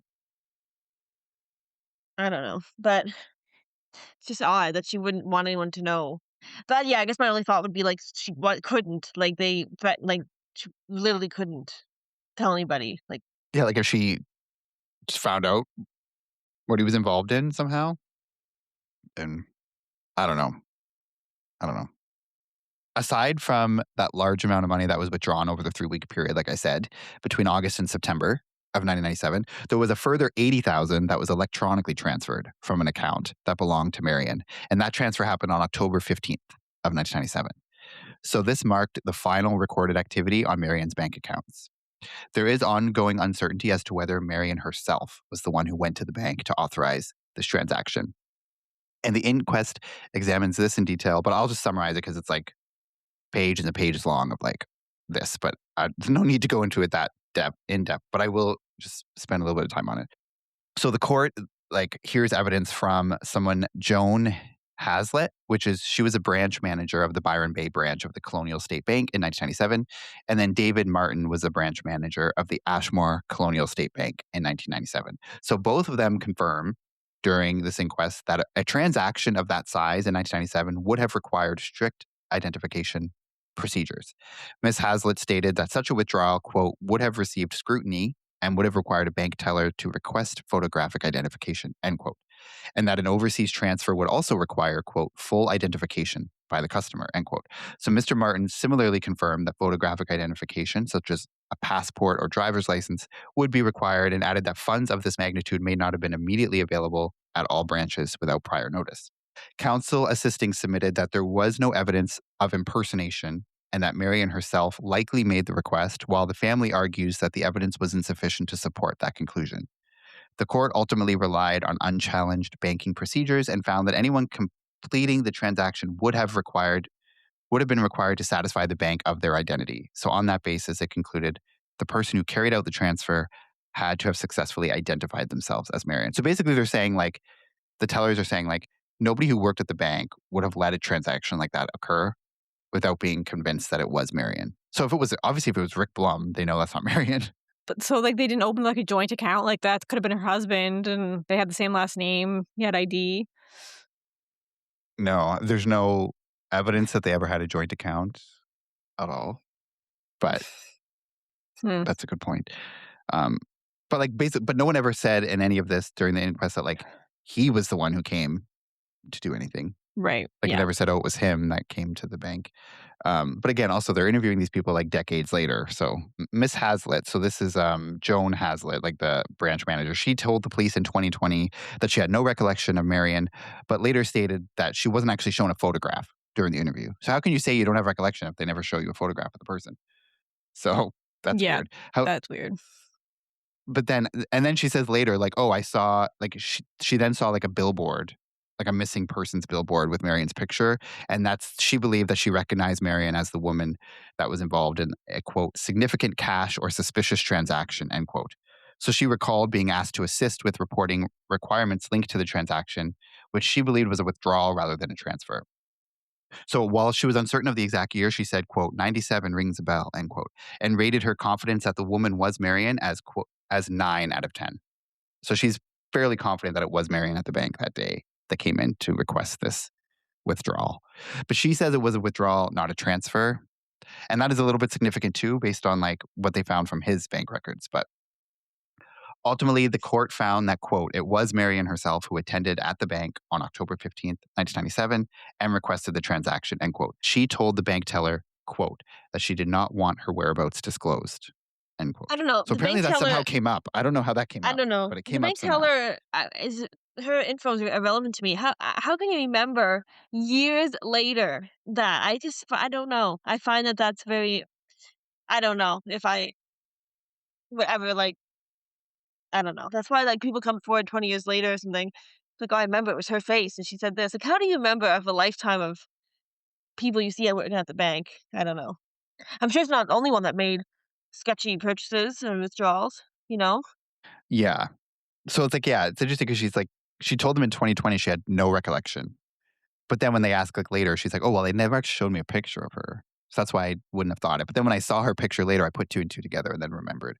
And now she's 9 out of 10 confident that it was Marion at the bank. But yeah, like she saw like thousands of people at the bank when she worked there, I'm sure. How does she Like, if she remember? said this a week later, okay.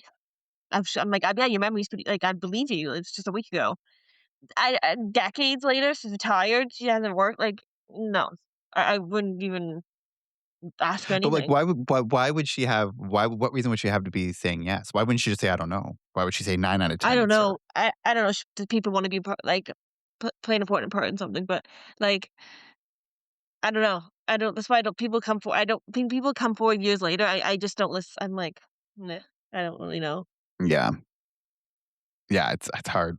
And that was like a huge part of the inquest too, is like trying to figure out was it Marion, was it not? You have these bank tellers that are saying like have to remember 20 some years ago. Like Maybe putting a that's why camera in it's the like bank would be step 1, maybe. That would've been a good yeah, when they built the bank when yeah. they made But the bank. also like no one ever That's probably said that why it they do was now. They probably back then, they just didn't the technology wasn't, like, yeah, that common. yeah. And also I think a part of it too, like what the other teller was saying was that like regardless, the person at the bank would never have authorized the transaction if they weren't confident it was Marion. So, like, if it was Rick Blum, they wouldn't have done it. Like, if it's this random guy coming in pretending to be her, they wouldn't have.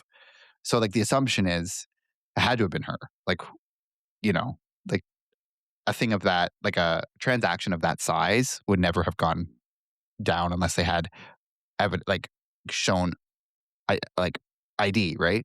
That's what the assumption is. That's why the conclusion was that it was Marion, that it wasn't like an impersonator. But yeah, so whether it was Marion personally who conducted the $80,000 transfer cannot be stated with certainty, just based on the inquest said it was based on the conclusion. But that's just one person's opinion based on all the evidence. But if it was her that went in that day to make that transaction, then that does represent the last known sighting of her ever, because there's never been anyone who came forward after that to say they ever saw her. And one thing too is like that transaction was on October 15th. It occurred 3 days before her son Owen's birthday, and it was only days before her family even began to suspect she was missing. So that's one thing Sally says. She's like, if she wanted to like keep us off her trail, they just wanted to keep her like they expected her to be gone for a year. So why not just call and say, "I'm still there." Like, you know what I'm saying? That's what they find weird is like, why wouldn't she just call on the 18th when it's Owen's birthday and just say, say Probably happy couldn't birthday. anymore. And You know what I mean? yeah, so that's why, like, when I get into it, like, they're assuming that, like, I think their theory is that, like, she died very shortly after this transaction of $80,000 because that was only 3 days before. There's no way she would have missed it, but also, like, just to keep us off her case, she would have, like, just call, and then they would have left her alone for another few months, right? And then she would have bought Yeah. her more time. I think this last, like, withdrawal or whatever from the bank with that large amount was, like, the last thing that Willie Wooter needed her to do. And she did it, and then he buried her. Yep. Yep. Killed her. That was it. And like the knowledge of this $80,000 transfer only became known to Sally in 2018 through a FOIA request because she filed a FOIA request. However, the police had knowledge of this transaction very early on in the investigation. So the police misconduct is a whole other thing, which I won't spend too much time on. But just the main pieces of it is like in the initial stages of the case, police recorded the transfer but assumed it was quote to buy a house overseas end quote. But Sally's like, why would they make that assumption? They could never tell anyone how they came to that conclusion. They It's like assumed it was to buy a house overseas. It's like the only reason I need $80,000 because I'm buying a house overseas. That's the only reason in life that anyone Yeah, would do that, apparently. Yeah, why wouldn't you report that as like yeah, something something suspicious is going on here, or like the Yeah. family's looking into it? Yeah, why yeah. not? Why just why assume? They never said like there's never any reason, like there's never any reasoning explained as to what made them come to that conclusion that it was to buy a house overseas. They also didn't trace the destination of the funds. So they confirmed that all of that money had been transferred out of her account, but they never thought to look into where it could have went. Like they didn't follow that trail. They're just like, oh, it went out, but we don't know where it went to. You think that would be a big piece of the puzzle? And then, They never looked at Willie's bank account. well, then it says during the inquest, I always say I refer to him as Rick Blum, so I still will, even though you're referring to him as Willie. But during the inquest, Rick Willy Blum, Wooter is funner to say. More fun to say. um, Yeah. during the inquest, Rick Blum produced a document that indicates that he opened up a bank. It says he opened up a bank security envelope. I don't really know what that term means. I tried to find out. I think it just means like a safe deposit box or like some type of account, but a bank security envelope. He opened it up on October 14th, which was one day before that $80,000 was transferred from Marion's account, and he closed the account 13 days later. So it was never established whether any of Marion's funds were deposited into that account or whether it held any balance You couldn't make during it more that obvious period. if you But like, tried. yeah, like the timing seems notable. It's like he opens up a new account and then a day later she transfers all this money out and then he closed that account 13 days. But because they never like tracked where her money went, they can't say for sure that it ever went into that account.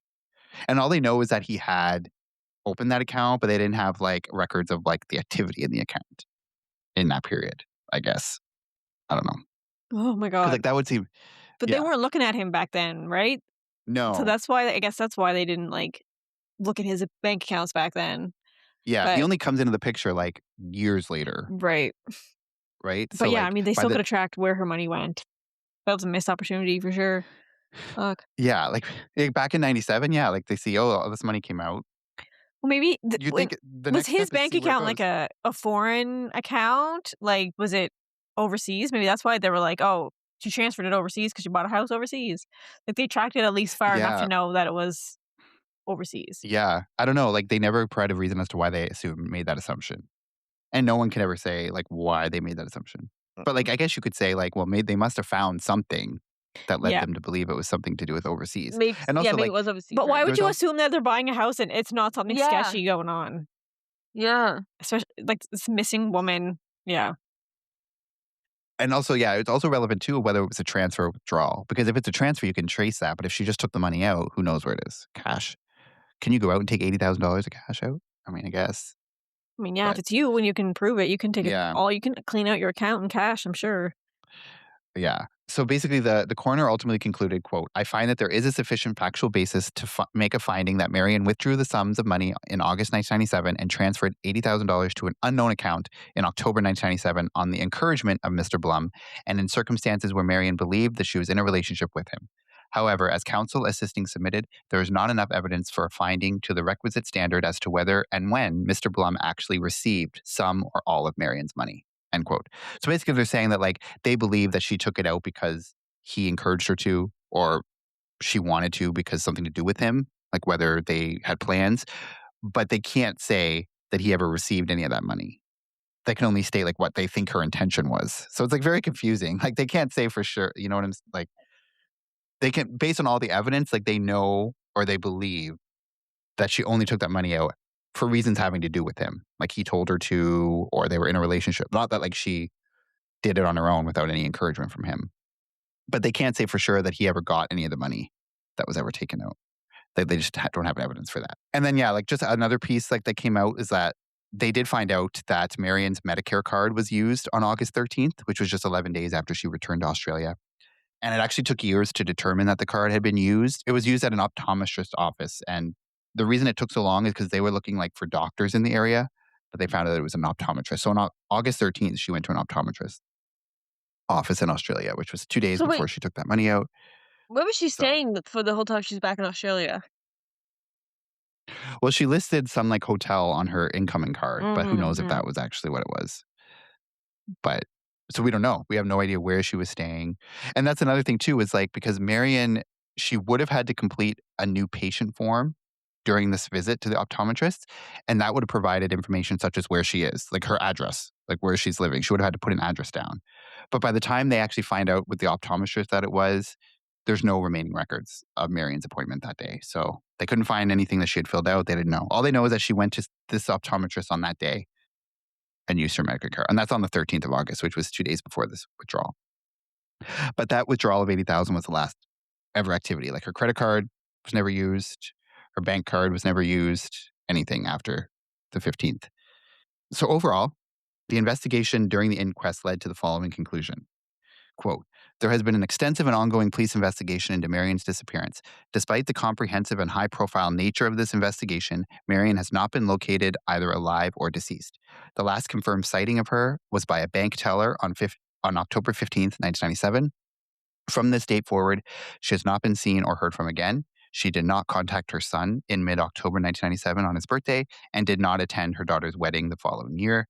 She has not withdrawn or otherwise used the remaining money in her bank account. She has not accessed her superannuation, which is like, I think it's like a pension in Australia. So she never touched her pension at all. She has not used her passport or a credit card. She has not renewed her driver's license. She has not sought any support from Centrelink or accessed any medical services in Australia through Medicare. Investigating police have undertaken extensive proof of life checks in all states and territories in Australia with nil results. Counseling assisting submitted that given these circumstances and the significant period of time that has elapsed since Marion is last seen alive, it is reasonable to conclude that she is deceased. The family agreed with counsel assisting that it is reasonable to conclude that Marion is deceased. Counseling assisting submitted that the court is in a position to make the final formal finding that Florabella Natalia Marion Ramakel, formerly known as Marion Barter, is deceased and died some unknown time after October 15th, 1997, having last been cited by a bank teller at either the Byron Bay branch or the Ashmore branch of the Colonial State Bank in New South Wales. Counsel assisting submitted that there is no evidence to support any finding as to the manner and cause of Marion's death. It is not known whether she died as a result of natural causes, misadventure, homicide, or suicide, and to make any submissions in this regard could only be speculation and would not assist the court. End quote. So ultimately, the case remains unsolved. So even though the coroner concluded that Marion Barter is likely dead based on the evidence, but no cause of death, no date of death was ever determined, just that it happened sometime after October 15th of 1997. And according to Sally on the Lady Vanishes podcast, there was an anonymous tip that was submitted to Crime Stoppers in 2002 that alleged that Marion had been killed and buried in bushland somewhere in Western Australia.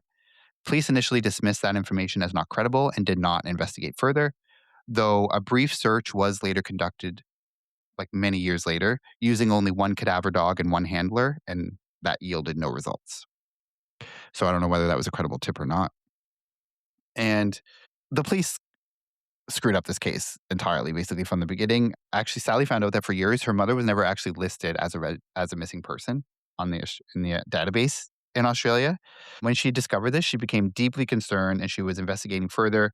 And then, with the help of contacts she had developed over the years while looking into this case, she obtained a document from the Australian Federal Police that stated this is something weird.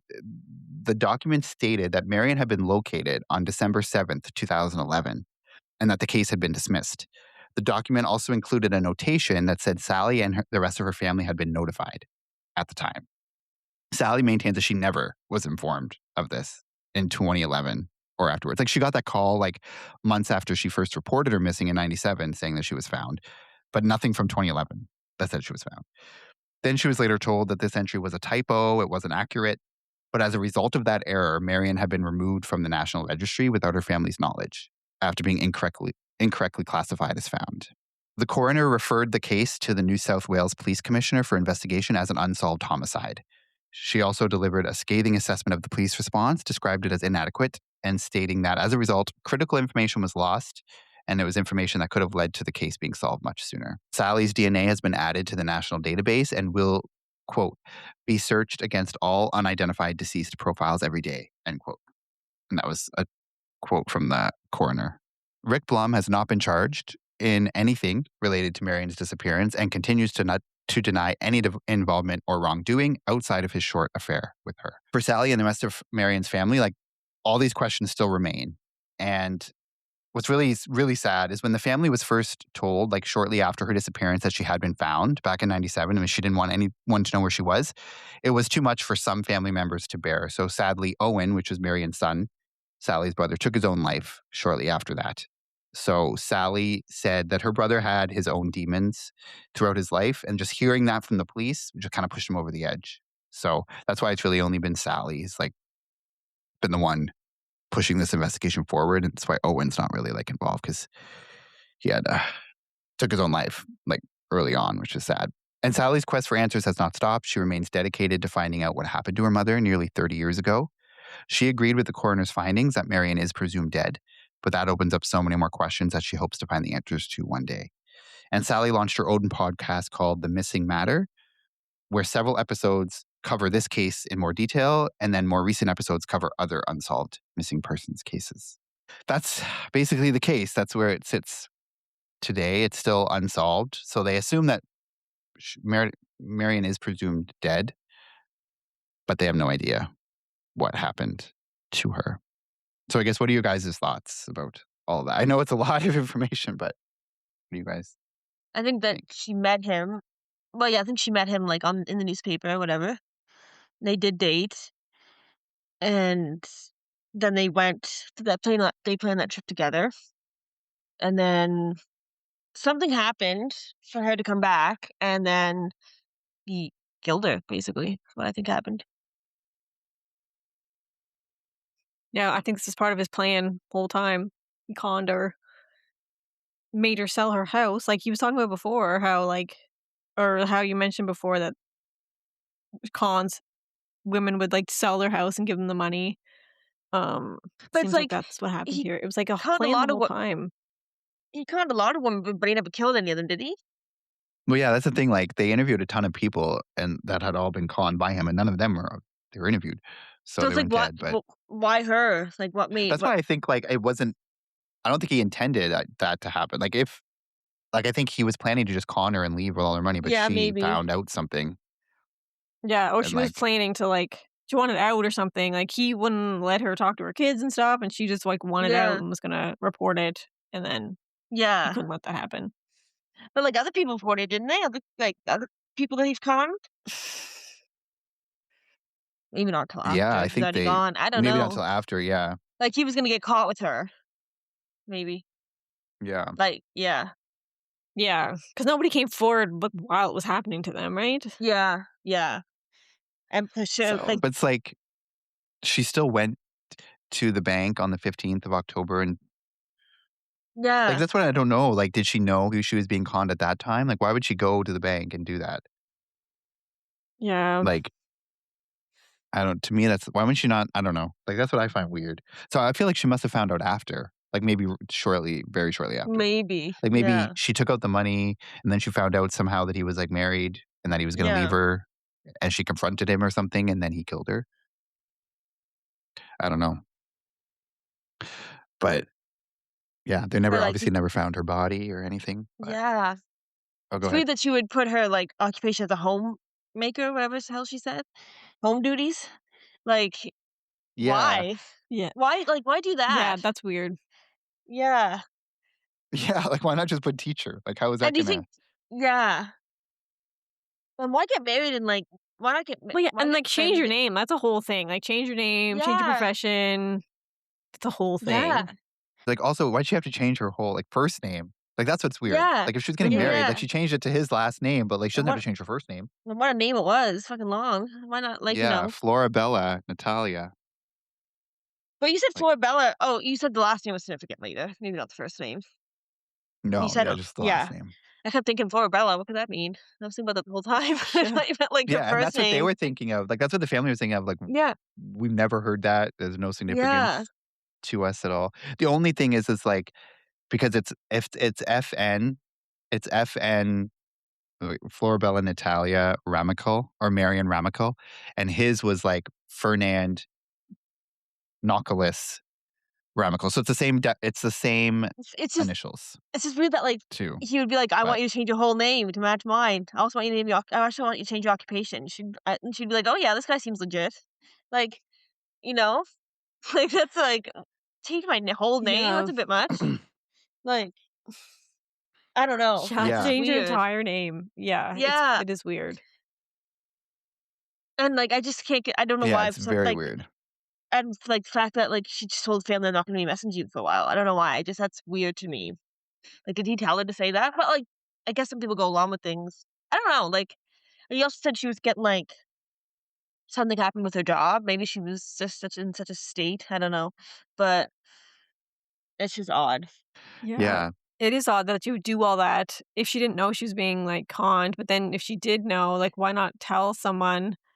Yeah, like, I think there's Eh some things that you can look past, like, oh, I like, like, some things that she can kinda, like, explain away, but, like, changing your whole first name and then changing your occupation, like, lying on your like, that's just there's no explanation for that than he's just shady. But how do you explain that away? Like, change my Yeah. first name The Yeah. too? name Like, change is weird. The name yeah, change is and the weird That's to me. extreme, occupation that's a name huge thing. Yeah. and the like, teacher to home Yeah, duties? I mean, yeah, first of all, why? Why not just say you're a teacher? It's not like you can be yeah, identified because you said you're a teacher. There's so many teachers, like, like, who cares it's that not you're a like a teacher? unique thing. Why would you Yeah, like I like, know. yeah, like, That's why it's I weird. It's like it's she took on a new identity too, completely. Yeah. yeah, Definitely seems like she was yeah, wrapped up in something and she just didn't want there's, like, a whole new identity. She didn't want her kids or anyone to know what she was up yeah. to. Like, what was her plan? Like, okay, she And, went like, back to maybe Australia, but like, she had all those failed marriages, maybe she's just desperate to make this one work or something, you know? I don't know. 2 divorces, as Ross would say, you know? I guess. Like Yeah. like, yeah, I don't But know, like yeah. why do you have to get married so fast if it was r they had just met? Like, right. it just seems But like, we don't weird. know how they could have been, but they That's might have met true. in '94 when he put that ad in the paper. Like, they could have been known But each Yeah. other for it's also weird, years. like, eventually they dated for years and she never brought him around the kids, like, what like, he would be like, "I wanna meet you." Like, there's lots of sketchy things that you would be like, Yeah. Yeah, it's "Hmm." weirder Like if they knew each other that long and nobody knew. yeah. And also, like, the fact that she said, like, even in her outgoing card, she was,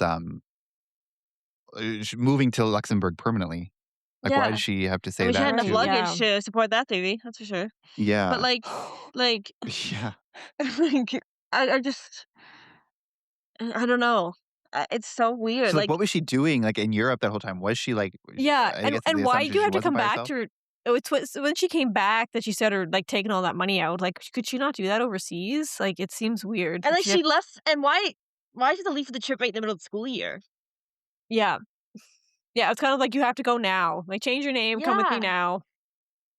Like, Yeah. and she's Yeah. like, "Okay." And also I was thinking, like, that's why like, because other people were thinking too, like, he went back first to Australia. Like, if something happened, like, they had a big fight, she found out who he Yeah. was and he fled. But, like, why would she then like, that doesn't explain then why she would then go to Australia, but where he is in Byron Bay, take out all Yeah, the money, like and not tell her family.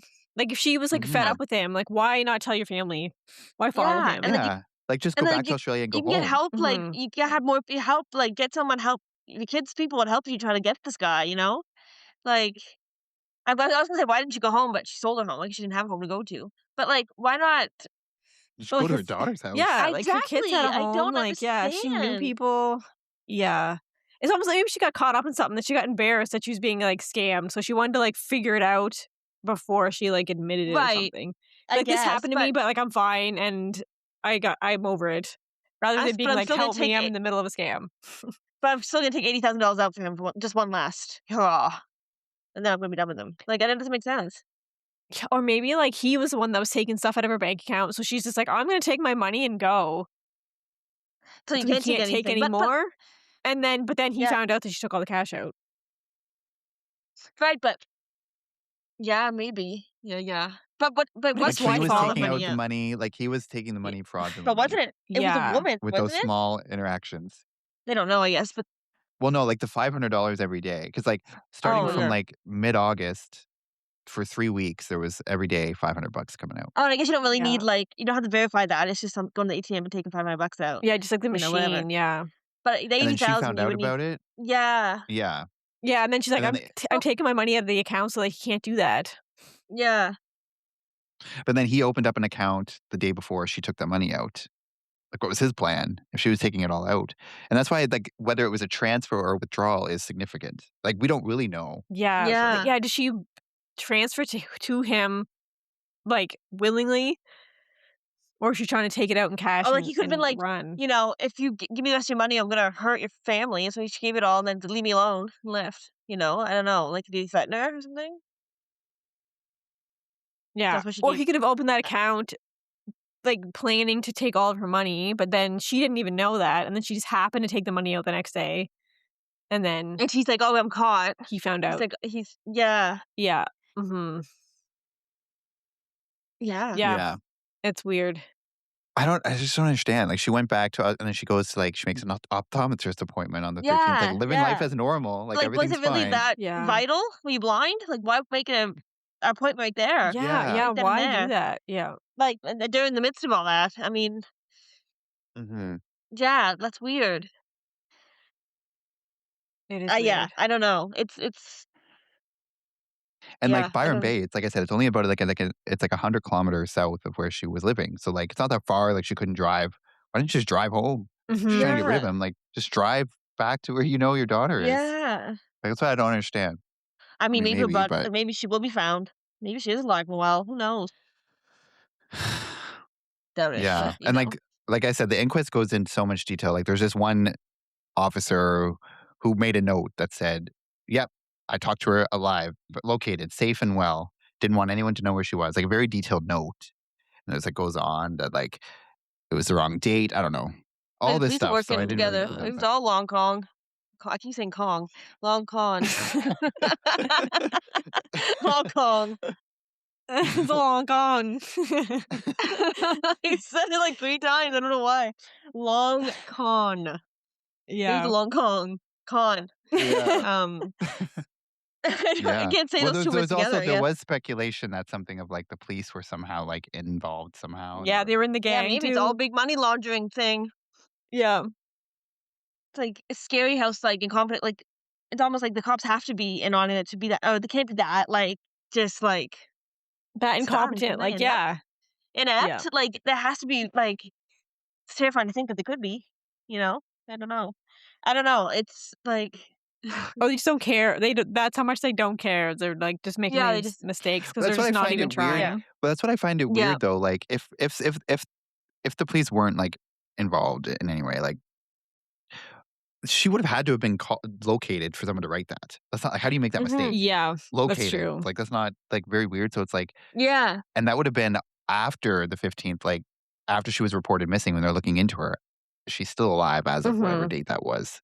Mhm. Mhm. But then again, in 2011, when that came up, that like someone in 2011 had said that she was located, but that was a typo. I don't know. That's confusing, but Yeah. just crazy. I don't know. But But like and it why somehow wait? came up at the bank that she didn't want, like, somehow the bank teller knew, "Oh, she told me she didn't want her location to be Yeah. known." Like, why would I you just say that to the remembered bank teller? 20 years ago. 20 years later, I just remembered. But, yeah, why go Clear to as the bank day. and be like, "Don't tell anyone I'm here?" Like, Yeah. Why would they? Yeah. why would they That's for yeah, one like thing? like Yeah. that's not part of my like why the hell would I? That's not my part of my Yeah, I job. don't report everybody that comes in here. Yeah. Yeah. Like I could care less why Mhm. you're here. Go away. Mhm. It's also it's like why 2011, like why wait that long to write that note if it was fake? You know? Like as soon as you got Yeah. reported like why not do it in the night? Like that seems like that's a long time to wait and to do that lie if it wasn't true, Yeah. you know? Yeah. I don't know. It's And, like weird. yeah, because like I said, like, the inquest is, like, 169 pages, like, they go into so much detail, like, the officer that did it, like, made this call and did this and wrote this, and they, like, subpoena her notes, and they see what she wrote on certain dates. I think it's very confusing. So I Hmm. didn't include that because it would, like, be here for another 5 hours, but yeah, like, I don't know. It's a Weird. lot of people, either all the police fucked up or they're all involved or they just didn't care. Well, I think just they didn't care. So that guy, that Wally guy, he had a great life, made millions, Willie Wooter, never got in yeah. trouble. Yeah. Yeah, now he's like 80 something and it's just Living life. crazy. Never got caught for anything. Well, I mean, for some Yeah. things, but nothing like Yeah. crazy. Not like he's gonna die in jail. Yeah. Yeah. Crazy. But it's just kind of crazy that like that podcast like sparked the inquest. Like that's the whole reason the inquest happened was from that Oh podcast yeah, that that's in crazy. 2019. Mhm. And then the result was like all of that to just conclude, okay, we believe she's dead. But like, okay, Yeah. where, when? Like they still Like can't say who? where Yeah. or when or who. Yeah, who, where, when? None of the answers. We don't know. So crazy. But anyway, that's I think it's the longest episode we've ever done. Should have been 2 parts. Supersized. Um, but anyway, yeah, crazy.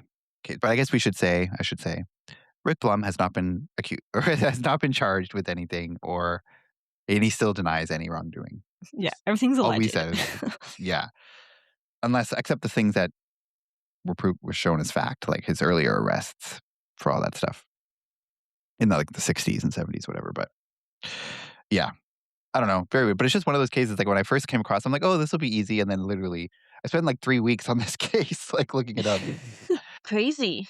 I've never heard of it before in my Yeah, in my life. I know, me neither. And it's one of those when you go down the rabbit hole, and then I discovered the inquest. I'm like, well, I have to read this all. I did. It's very Crazy. interesting, but yeah. Maybe Like I she's said, there's like find a it. whole podcast series on this case. So, but like she never used her bank account ever Yeah, again. that's the She never thing. used her Like, passport again. yeah, yeah.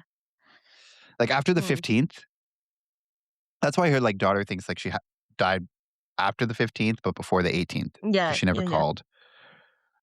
So like that narrows it down. But like unless she was alive but just didn't call her parent or just didn't call her son on his birthday, which seems weird.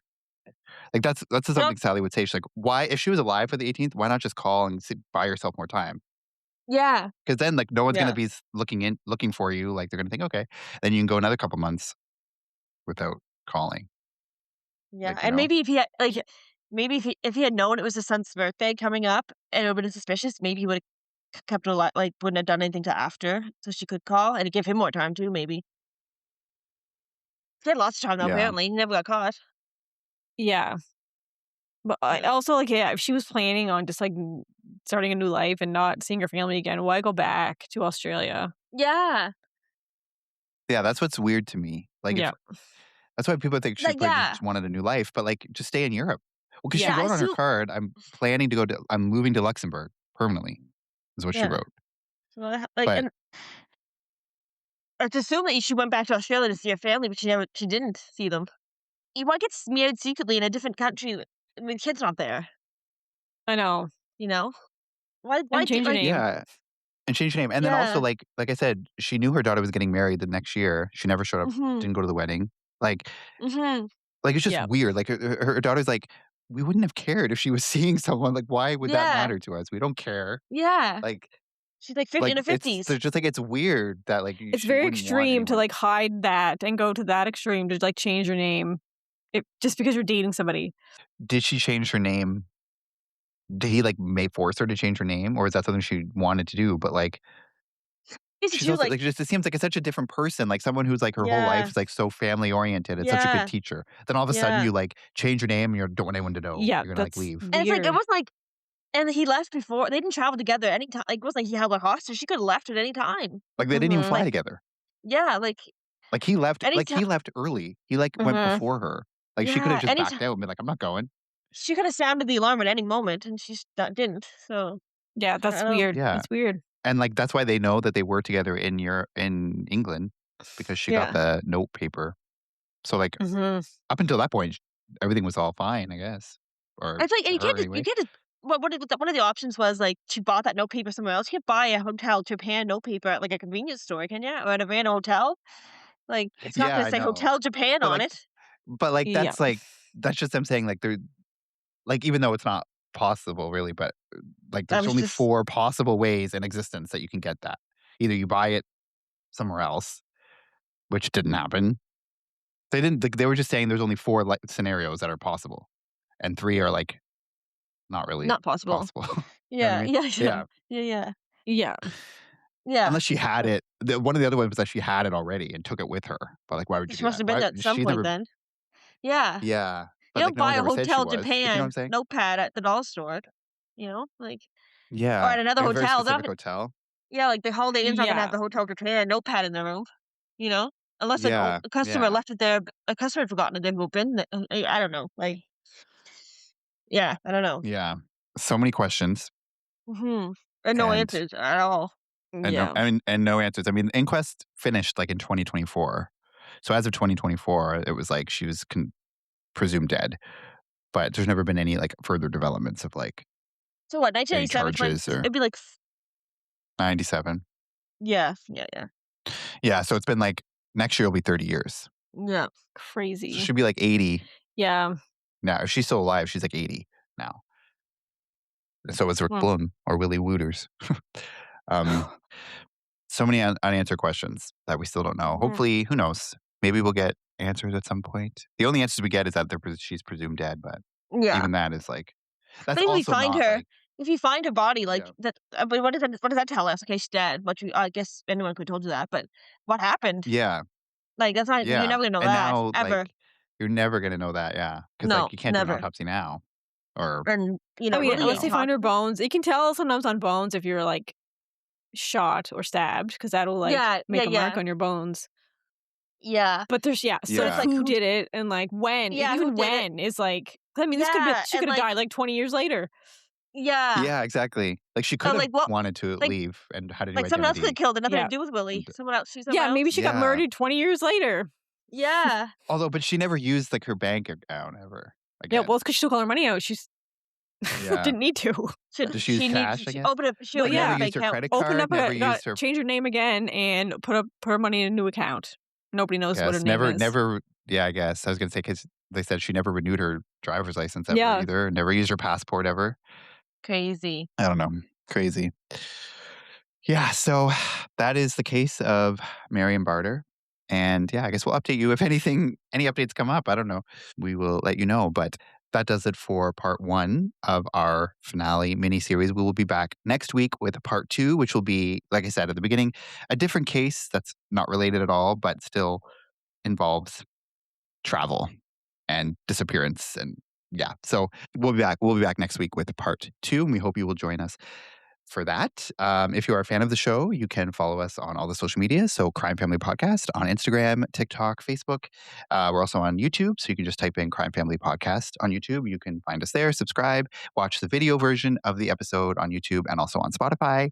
Make sure you give us a rating and a review and all of that stuff. And engage with us. You can also email us, crimefamilypodcast@gmail.com, if you have any case suggestions or feedback or theories on any of the cases that we've done. We'd love to hear from you. And yeah, we hope you enjoyed this in-depth, long episode on this case. And we'll be back next week with part 2 of our finale. So thank you so much. And until then, take care. Bye. bye. Bye.